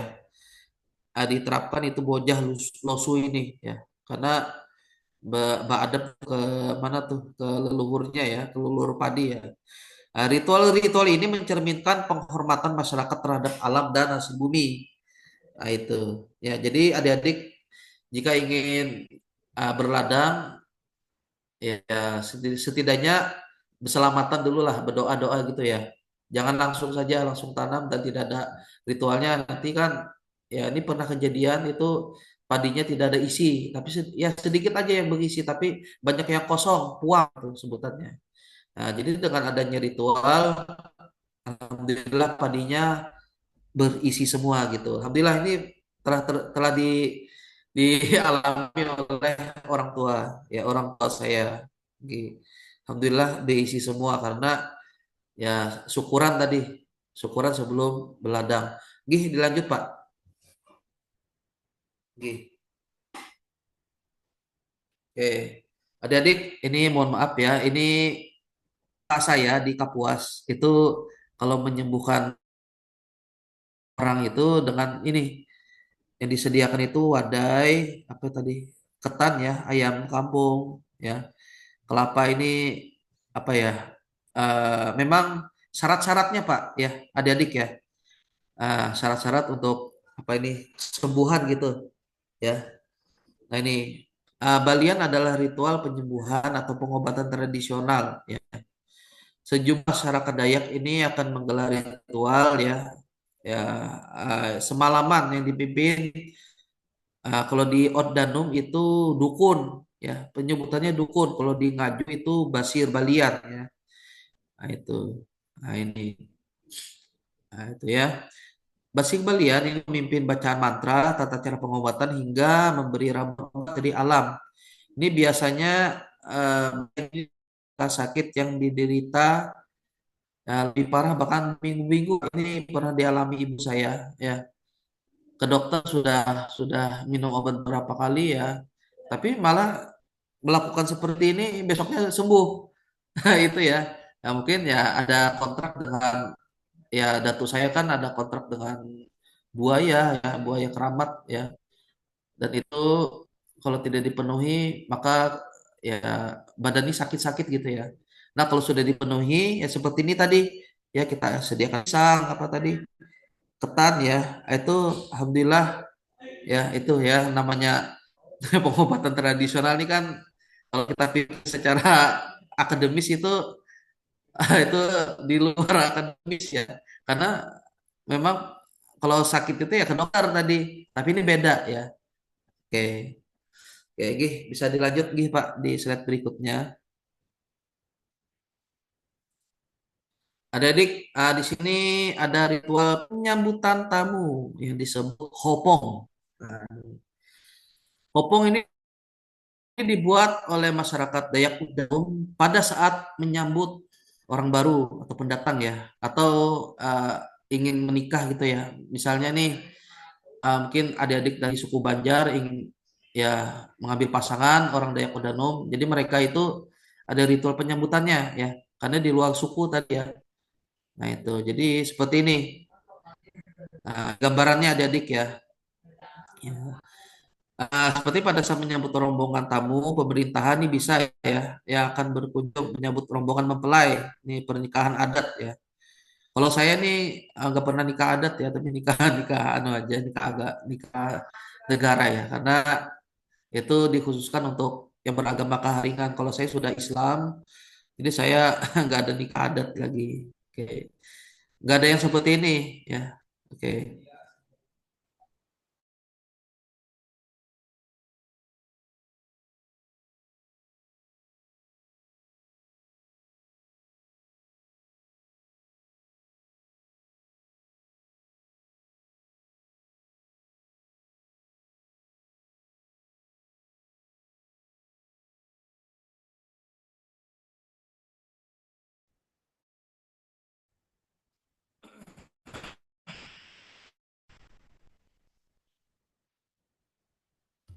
Oke, adik ya. Eh, kita lanjutkan tadi ke mana ya? Oke, ke mana ini Pak? Struktur sosial ya? Nggak apa-apa. Oke, adik-adik, kita masuk ke struktur sosial. Ini saya jelaskan garis besar saja ya, adik-adik ya. Struktur sosial masyarakat Udanum ini diatur sistem adat yang kuat. Ya, fungsinya menjaga keteraturan, harmoni dan keberlangsungan kehidupan komunitas ya. Di sini melalui kepemimpinan adat, ya hubungan kerabatan, serta norma hukum adat yang diwariskan ya. Jadi melalui mekanisme ini adik-adik ya, sistem adat ini tidak hanya fungsinya sebagai aturan sosial ya, tapi sarana menjaga keseimbangan hubungan antara manusia ya, masyarakat luar dan alam ya.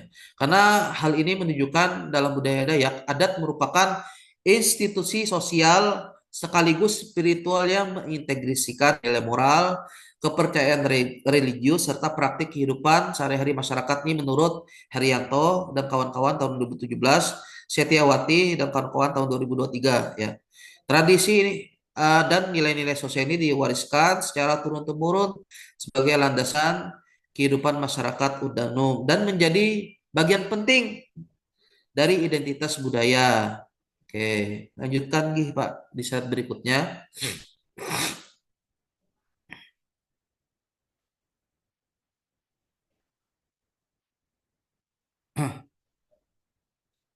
Oke, adik-adik ya. Di sini ada tiga apa ya peran ya ya. Di sini menyelesaikan konflik, menjaga hukum adat dan memimpin ritual. Nah, jadi untuk menyelesaikan konflik ini mediator, ini tetua adat gitu ya, menyelesaikan perselisihan antara anggota ya karena apapun apa ya ke kepala adat ya ini banyak perannya ya, apalagi kan tahu hukum adatnya ya. Ya, hukum adat ini kan berbeda dengan hukum positif yang ada di Indonesia. Ya, kalau hukum adat tuh yang kita tahu Pak ya, itu tidak ada hukuman penjara. Ya, paling denda adat aja, dendanya berapa gitu. Mungkin menyediakan 3 tajau ya, atau menyediakan beras berapa karung gitu ya. Itu hukum adat ya. Oke. Jadi beda dengan hukum positif yang mana itu ada undang-undang dan hukuman penjara itu beda ya. Nah, di sini memimpin ritual ini memimpin pelaksanaan upacara adat dan ritual agama ini kaitannya dengan tidak lepas dari keyakinan ya, keyakinan masyarakatnya yaitu Kahringan guna menjaga keseimbangan antara manusia, roh leluhur dan alam ya. Sistem ini menjaga stabilitas sosial dalam komunitas. Nah, itu ya. Jadi dengan adanya ini tadi ya ya ke depannya masyarakat masyarakat ini ya stabil dalam apa ya berkomunikasi gitu ya. Oke, bisa dilanjut Pak di slide berikutnya.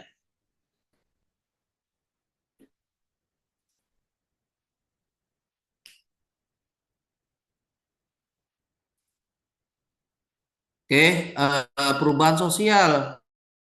Nah, ini adik-adik, perubahan sosial ini kan dalam kajian antropologi ini masyarakat adat sering terjadi sebagai bagian dari proses adaptasi ya.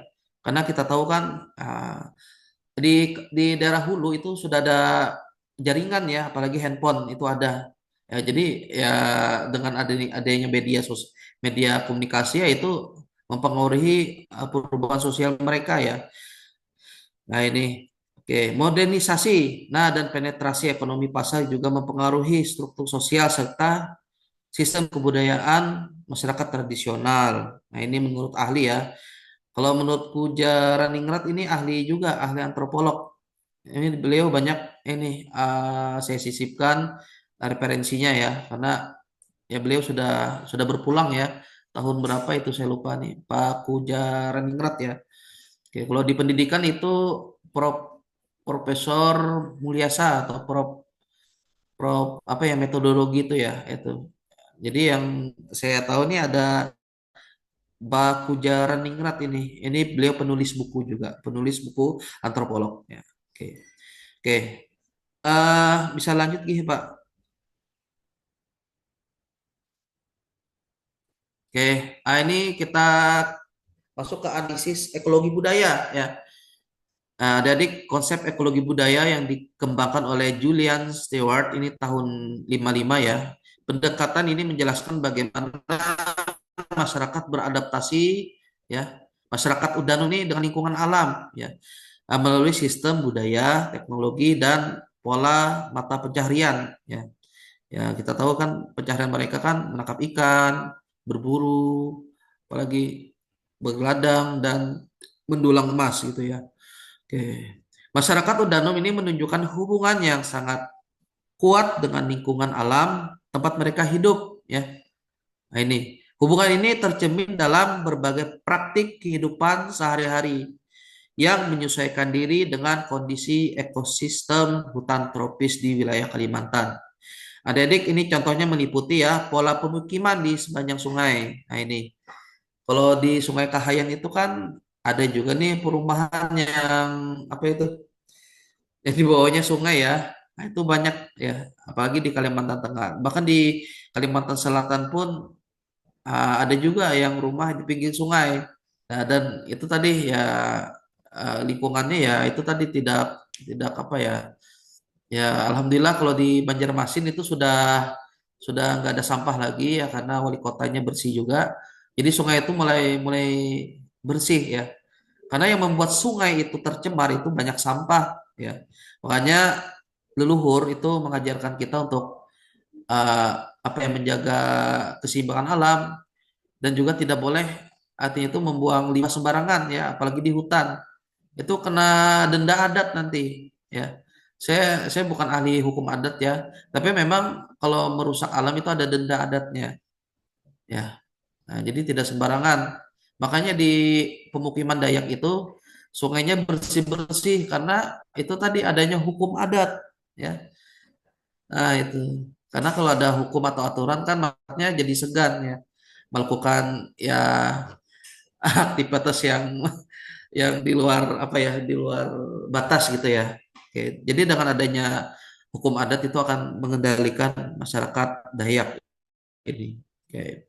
Kalau sungai sumber air, jalur transportasi dan pusat aktivitas sosial masyarakat gitu ya. Oke. Selanjutnya sistem ladang berpindah ya. Pola pertanian tradisional yang memberi kesempatan ya bagi tanah ya untuk memulihkan kesuburannya. Nah, jadi setiap 1 tahun ya itu ganti ladangnya ya. Karena tanah itu kan kalau kita panen itu memulihkannya Pak setidaknya itu 6 bulan ya. 6 bulan itu maksimalnya. Ya, jadi berpindahnya ladang tempat ini ke tempat berikutnya itu akan menghasilkan padi yang baik ya, hasilnya maksimal gitu. Oke. Selanjutnya pemanfaatan hutan secara tradisional ya adik ya. Di sini hutan itu adalah eh, sumber kehidupan masyarakat Dayak ya. Oke, seperti berburu, meramu hasil hutan dan memanfaatkan tanaman hutan untuk kebutuhan pangan maupun obat-obatan. Nah, ini. Kalau di Kalimantan ini kan tanaman obatnya yang kita tahu akar bajakah ya. Itu airnya itu kalau air bajakah itu kan yang segar itu kita kita potong itu keluar airnya. Air mineral itu ya. Itu di apa ya di kedokteran itu dunia kedokteran itu menyembuhkan kanker itu ya. Tapi saya nggak pernah sampai sekarang nggak pernah mencoba itu kalau pakai mengobat apa ya minum obat itu secara herbal tuh nggak. Saya resep dokter aja. Oke, oke, Gi bisa dilanjut Gi Pak.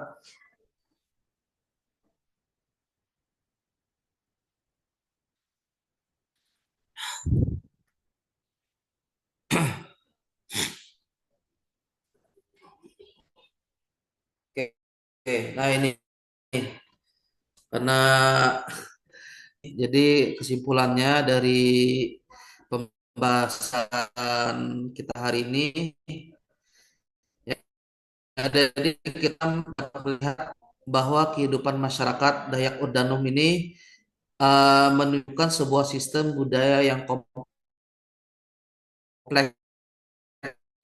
ya melalui interaksi yang terus-menerus hubungan yang mereka yakini ya dalam perspektif antropologi ya hubungan yang kuat antara masyarakat dengan hutan dan sungai itu tidak hanya sifatnya ekonomi ya tapi juga memiliki makna simbolik dan spiritual ya. Hal ini ya adik-adik ya sejalan dengan pendekatan ekologi budaya yang dikembangkan oleh Julian Stewart ya. Beliau menjelaskan bahwa kebudayaan manusia seringkali terbentuk sebagai bentuk adaptasi terhadap lingkungan tempat mereka hidup. Nah, itu ya. Jadi apa ya? Dengan lingkungan itu manusia ini kan beradaptasi ya. Adaptasinya itu bagaimana menyesuaikan ya, bagaimana uh, masyarakat itu diterima oleh orang leluhur gitu ya. Nah, oleh karena itu ketika kita mempelajari masyarakat pedalaman Kalimantan seperti Dayak Ordanum, kita tidak hanya mempelajari tradisi lokal semata tetapi juga memahami bagaimana manusia membangun hubungan yang harmonis dengan alam. Nah, itu adik-adik ya. Oke. Kajian semacam ini juga menunjukkan bahwa kebudayaan lokal merupakan bagian penting dari kekayaan antropologis Indonesia, sekaligus menjadi sumber pengetahuan yang sangat berharga untuk memahami hubungan antara manusia, budaya, dan lingkungan. Oke. Nah, selanjutnya Pak, kita masuk ke sesi diskusi Pak, di slide berikutnya. Oke ya adik-adik ya, di sini kan setelah kita memahami berbagai aspek kehidupan masyarakat Dayak Ut Danum, sekarang kita ingin ya diskusi singkat saja. Dalam kajian etnografi, diskusi ini ya sangat penting adik-adik ya, karena membantu kita melihat suatu kebudayaan dari berbagai perspektif. Ya, oleh sebab itu ya saya ingin ya kita ya adik-adik ya mencoba berpikir kritis ya terhadap beberapa pertanyaan yang ada berikut ini ya.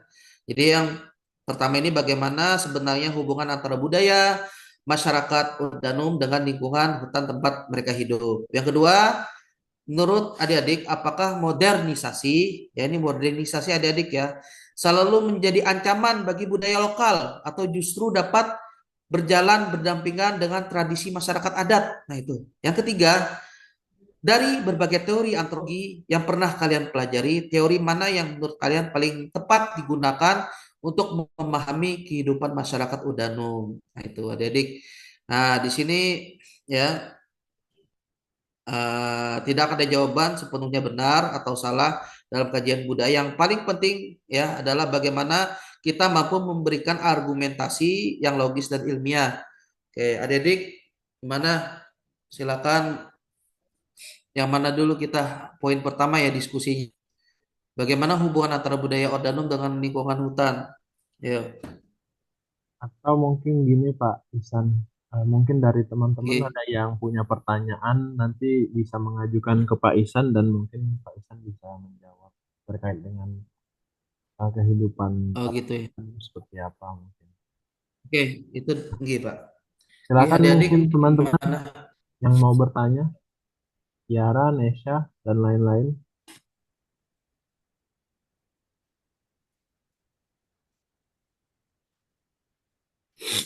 Izin bertanya, Bapak. Ya, Oke, silakan. Mbak. Saya ingin bertanya mengenai ritual Balian. Apakah seseorang yang menjadi pemelihat itu mewariskan ilmu dari generasi keluarga yang memang berlatar belakang pemelihat, atau siapapun dapat berguru kepada pemelihat itu sendiri? Terima kasih. Oke, sami-sami Mbak Tiara ya. Oke. Karena izin jawab ya, Pak ya. Ya, Karena itu tradisi turun temurun ya. Nah, itu. Jadi kakek kakek saya itu pengobat orang juga. Jadi turunnya bukan ke semua anak ya. Ibu saya enggak. tapi bahkan turunnya ke anak keempat. Nah itu. Jadi anak pertama, anak kedua, anak ketiga itu tidak ada, ya. Jadi dispesialkan di anak-anak tertentu gitu ya. Nah itu ya untuk apa ini penerus pengobatan tradisional tadi, ya. Walaupun orang tuanya bisa mengobati, belum tentu ada anak yang bisa. Karena memang ada anak yang menurunkan itu mungkin beberapa saja ya. Untuk amang saya mewarisi uh, datu saya ya, kakek saya untuk mengobati orang-orang gitu ya. Gitu spesial Mbak. Gitu. Itu aja. Gitu. Bagaimana Mbak? Baik, Jadi terima tidak kasih. tidak misalkan, Hmm. gitu. Jadi tidak misalkan nih saya ini misalnya kan Bapak Isa nih Balian, belum tentu anak Bapak mewarisi Bapak. Nah, itu tidak. Nah, itu biasanya Pak, biasanya ya itu diturunkan ke anak laki-laki. Ya, kebanyakan anak laki-laki. Kalau anak perempuan ini ya apa ya menunaikan hajat aja. Mungkin inguan atau inguan buaya atau inguan hewan-hewan ya yang dianggap sakral itu untuk apa ya menunaikan hajatnya. Misalkan ya eh, beberapa bulan tidak diberi makan, badan sakit gitu ya.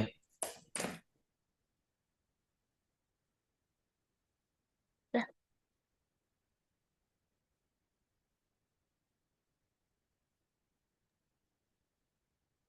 Tunggu dulu ya, bapaknya. Mungkin Nesya bisa siapkan pertanyaan.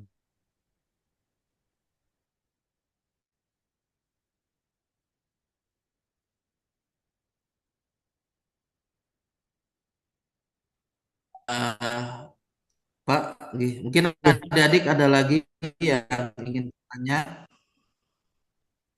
Kita Saya masih di Bapak, diskusi Ya, silakan ya. Nesya. Saya eh, perkenalkan saya mau diri. bertanya Pak.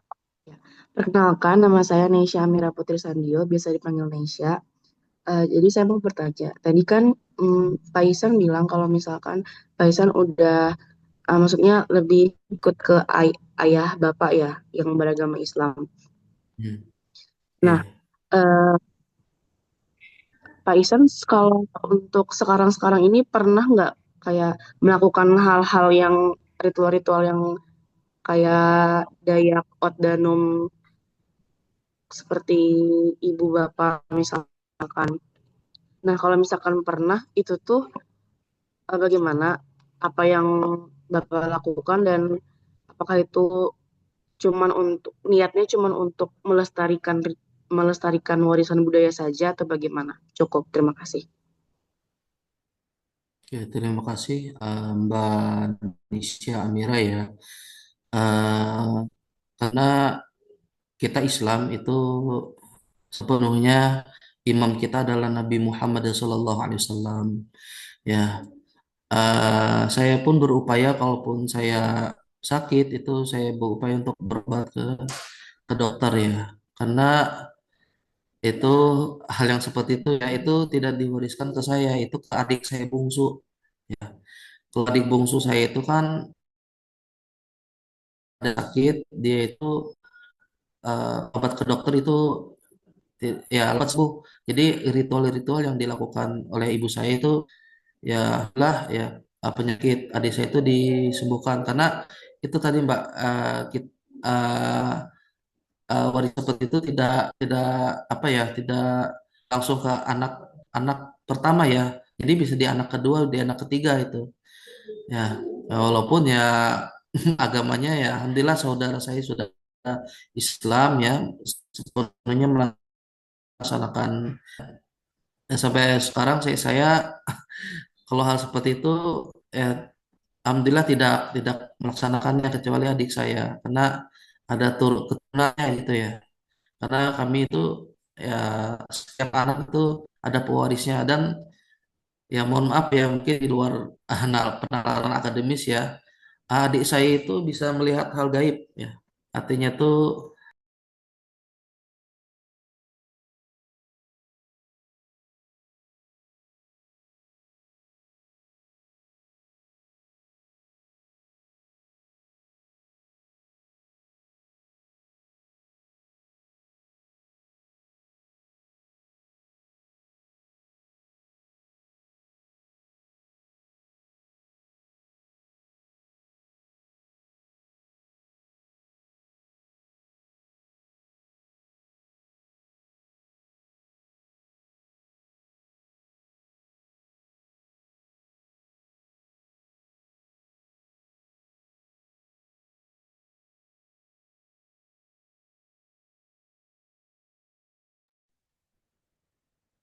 Bentar ya,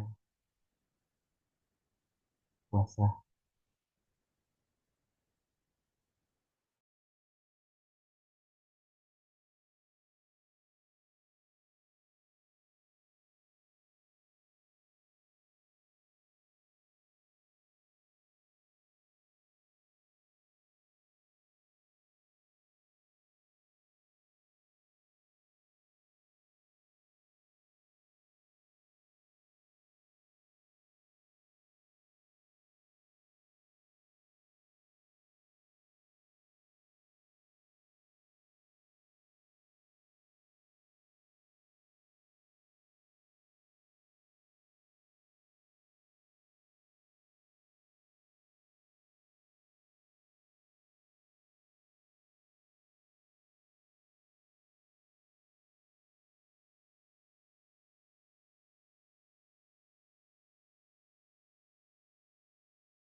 Halo Pak Isan.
Halo Pak, apakah sudah masuk kembali? Sedikit kendala. Ya, Sedikit kendala. Saya lanjutkan ya. Sampai mana tadi Mbak? Mbak siapa tadi yang bertanya? Mbak Nepi ya? Saya Oke. Panesia. Oh, Bandesia ya itu. Saya lanjutkan Mbak. Karena tadi ya kita ini kan menjalankan agama dengan ya seluruh-seluruhnya gitu ya. Tidak kegiatan yang lainnya ya. Saya pun berpendidikan ya. Kita berpendidikan juga ya bagaimana kita mengimplementasikan agama kita sesuai tuntunan Nabi ya, bahkan pemimpin kita ya. Ya dalam hal spiritual tadi yang dianut oleh orang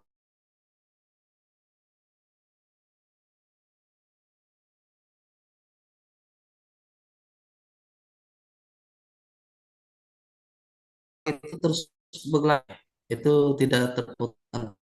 Saya di adik saya itu ya, karena itu tidak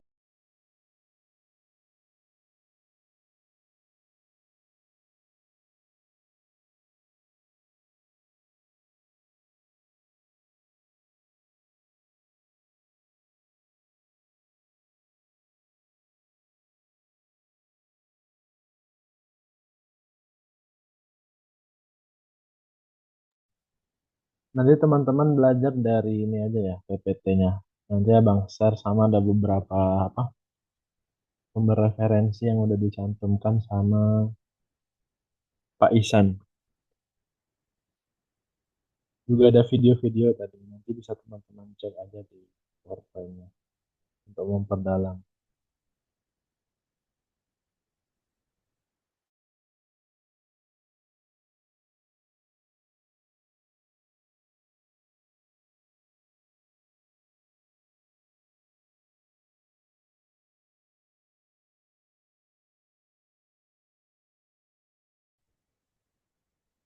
Oke, Pak Pedi bisa kita lanjutkan dengan pertanyaan selanjutnya, Pak. Nggih. Ya, Nggih, mungkin dari Mbak Nefsia tadi, apakah sudah dapat diterima? Sudah paham banget Bapak, dapat dimengerti. Ya, nggih. Oke, oke, ya. teman-teman Terima kan kasih Bapak. Nggih. Lanjut ke diskusi tadi, Pak ya. Saya ingin menjawab tadi pertanyaan-pertanyaan yang ingin saya jelaskan ke adik-adik ya. baik Pak. Teman-teman yang Diskusi. lain ada yang mau nanya nggak kira-kira di diskusi ini Pak ya? Benar, Pak. Menjawab beberapa saja ya pertanyaan tiga tadi ya. Oke. Yang pertama di sini ya, bagaimana hubungan hutan ya. Nah, di sini hubungan antara budaya masyarakat Udanum dengan lingkungan hutan ya, ini bersifat erat dan saling mempengaruhi ya. Bagaimana masyarakat Dayak ya, Dayak Udanum, hutan bukan hanya sumber ekonomi seperti tempat berburu dan lain sebagainya, tapi memiliki makna sosial dan spiritual. Nah, dalam banyak tradisi masyarakat Dayak ya, hutan ini dipandang sebagai ruang lingkup yang harus dijaga keseimbangannya. Bulan ini banyak menonton tidak apa ya, harus sesuai dengan takarannya ya. Oleh karena itu muncul berbagai aturan.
Oke, saya lanjutkan tadi.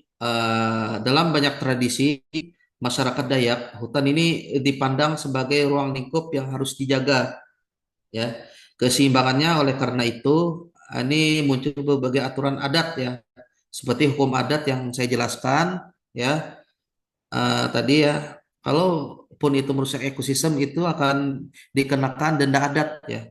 Kayak dari sudut pandang antropologi ya, hubungan ini dapat dipahami ya melalui konsep ekologi budaya.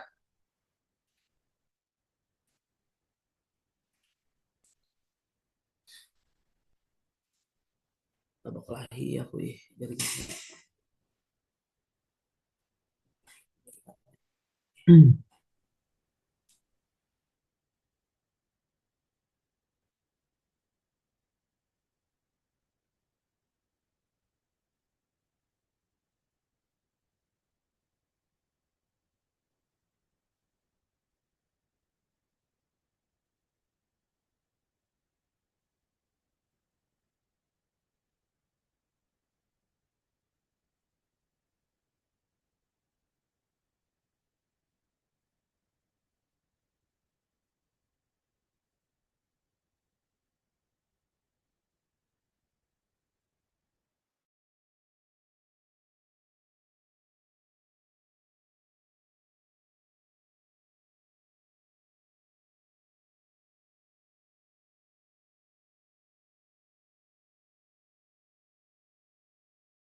Oke, Pak, bagaimana suara saya terdengar jelas?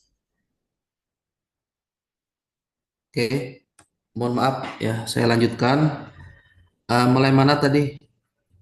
Gak apa-apa, tidak pepet, nggak apa-apa, Pak ya. Saya akan jelaskan juga garis besarnya ya.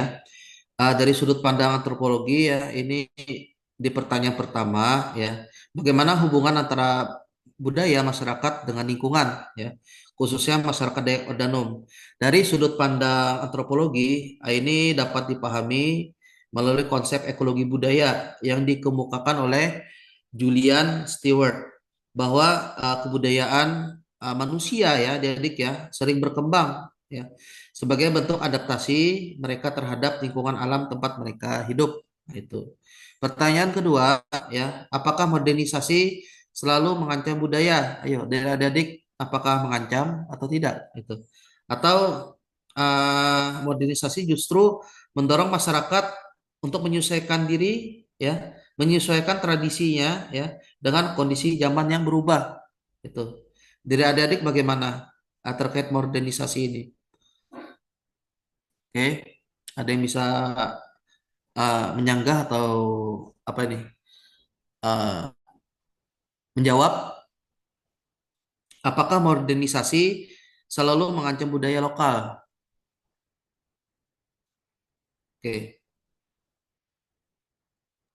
kalau Ayo, ini bagaimana Pak? mungkin ada yang mau berpendapat, apakah modernisasi itu bisa mengancam keberlangsungan dari budaya masyarakat lokal? Saya mau, Pak. Ya, silakan Nesha. Oke. Jadi menurut saya modernisasi itu tuh tidak selalu membuat budaya-budaya lokal itu hilang. Justru malah biasanya karena dipaksa untuk beradaptasi tadi, seperti yang Bapak bilang, masyarakat akan menyesuaikan bagaimana caranya tetap keep up nih dengan zaman yang sekarang, dengan globalisasi ini nih, tapi tetap memunculkan budaya lokal seperti itu.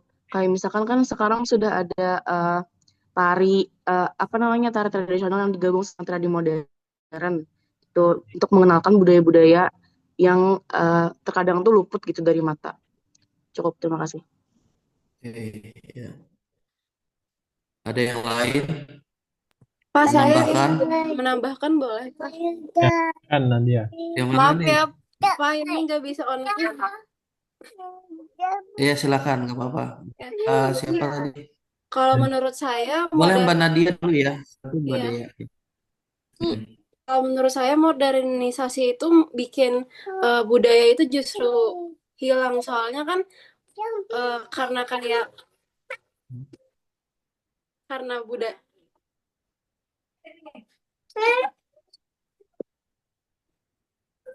bentar, Iya.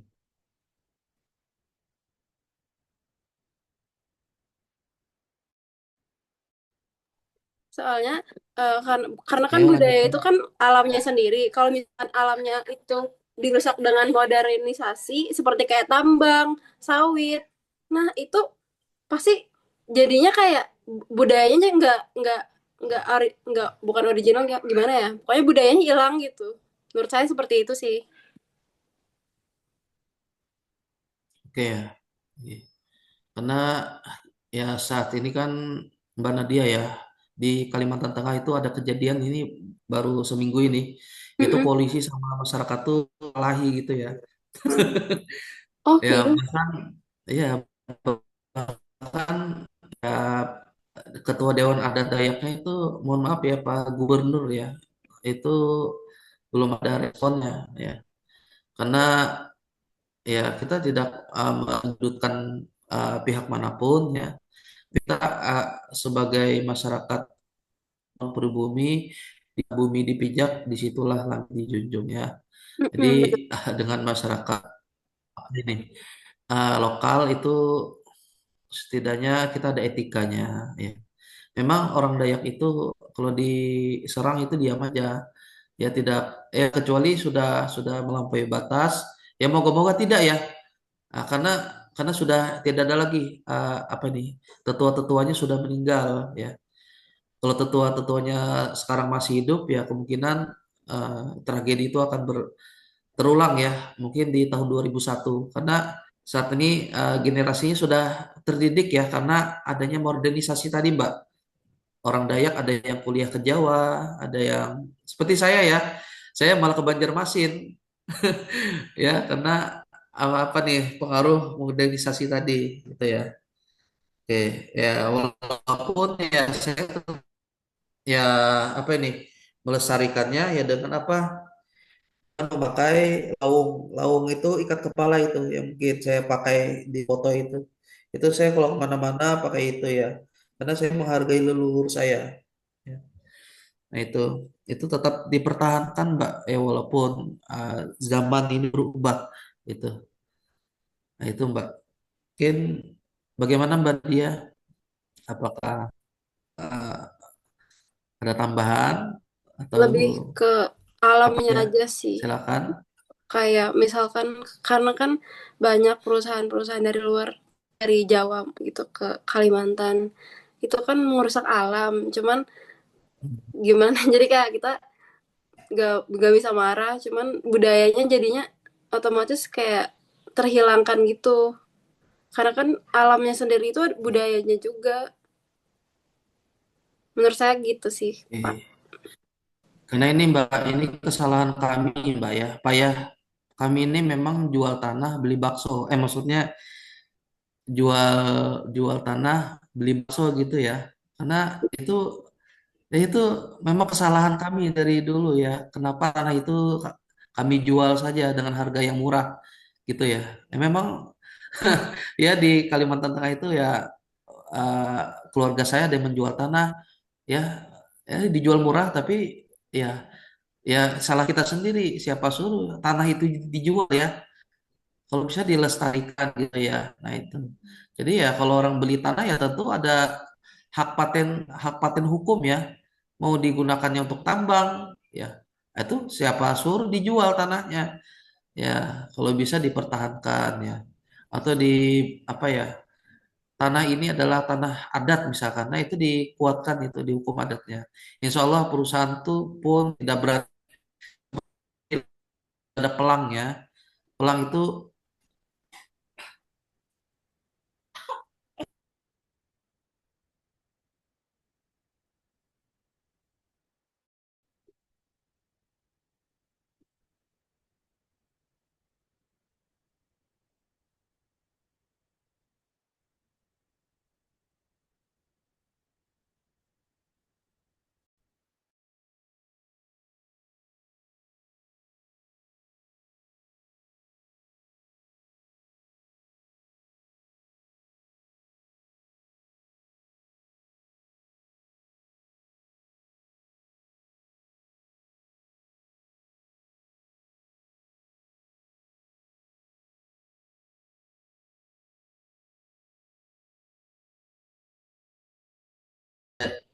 Mbak Nadia ya,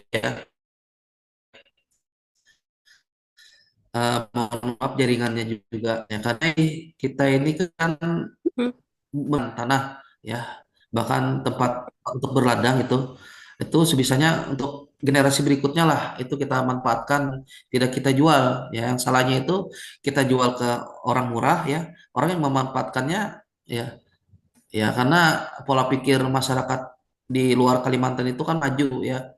Nah, jadi tanah itu bisa dibuatnya pabrik, bisa dibuatnya tambang dan sebagainya itu.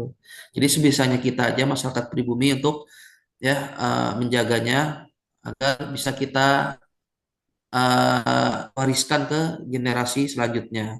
Ya, dalam kurung itu tidak dijual dan itu dilindungi itu makanya di Loksada itu nggak ada pertambangan.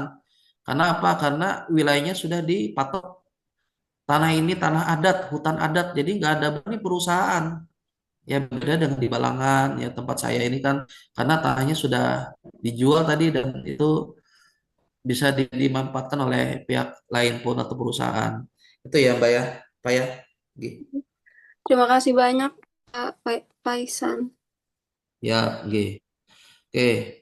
Eh, bagaimana saya lanjutkan ke pertanyaan ketiga ini tadi saya jawab ya terkait teori antropologi mana yang paling tepat untuk memahami masyarakat Dayak Wat Danum.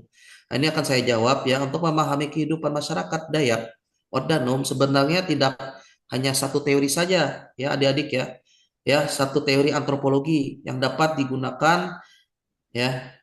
Jadi di sini ada beberapa pendekatan yang saling melengkapi. Yang pertama ini ada pendekatan ekologi budaya dari Julian Stewart. Ya, ini sangat relevan karena menjelaskan hubungan antara budaya masyarakat dengan lingkungan hutan dan sungai di Kalimantan. Itu. Yang kedua, pendekatan interaktif. Nah, ini dari Clifford Geertz juga penting untuk memahami makna simbolik dalam ritual, ya, kepercayaan dan praktik budaya masyarakatnya. Nah, itu pendekatan interaktif. Nah, di sini dengan menggabungkan berbagai pendekatan tersebut, kita dapat melihat ya budaya masyarakat ya tidak hanya dari sisi lingkungan ya, tapi dari sisi makna sosial dan simbolik yang hidup dalam masyarakat. Nah, ini. Dalam kajian etnografi, tujuan utama kita bukan hanya menemukan jawaban, tapi belajar memahami bagaimana masyarakat memaknai kehidupan mereka sendiri. Nah itu, oke, mungkin itu Pak dari saya ya, Pak Ferdi ya. Baik, terima kasih banyak Pak Ihsan atas pemaparannya. Iya Pak.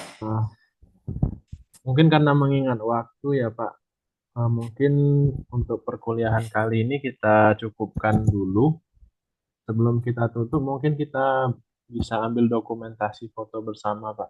Silakan Pak. Oke. Ya, mungkin teman-teman bisa on cam. Yang bisa on cam silakan. Oke. Ada lagi yang mau on cam?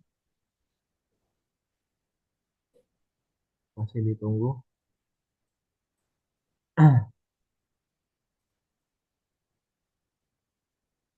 Oke. Abang hitung 1 sampai 3 ya. 1, 2, 3.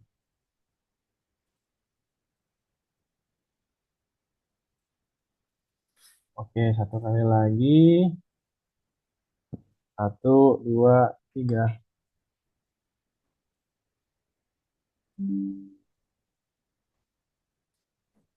Oke, terima kasih. Oke Pak ya, Ya. adik-adik, saya tutup dengan kita bersama-sama baca doa kafaratul majelis. Subhanakallah wa bihamdik, asyhadu an la ilaha illa anta astaghfiruka wa atubu ilaik. Terima kasih. Moga-moga kita nanti bisa bersilaturahmi ya. Ya, Pak. Semoga bisa Di bertemu juga, Pak. siap, nggih. Di sini di Balangan ini setelah Idul Fitri sudah masuk ya mahasiswanya, yaitu tanggal 11 April ya. Berarti di UNAM nih dulu ya, duluan ya. Di kami masih libur ya, adik-adik mahasiswanya. Ya, Unam sepertinya tanggal 20, Berarti 28 sudah masuk. Oke. Terima kasih banyak Pak Ihsan atas waktu dan kesempatan serta ilmunya. Semoga kita bisa ketemu langsung nanti Pak ya, dan bisa berkolaborasi lagi di berbagai kesempatan. Baik, siap. mungkin sekian perkuliahan kita pada hari ini. Abang tutup. Assalamualaikum warahmatullahi wabarakatuh. Waalaikumsalam Waalaikumsalam warahmatullahi warahmatullahi wabarakatuh. wabarakatuh.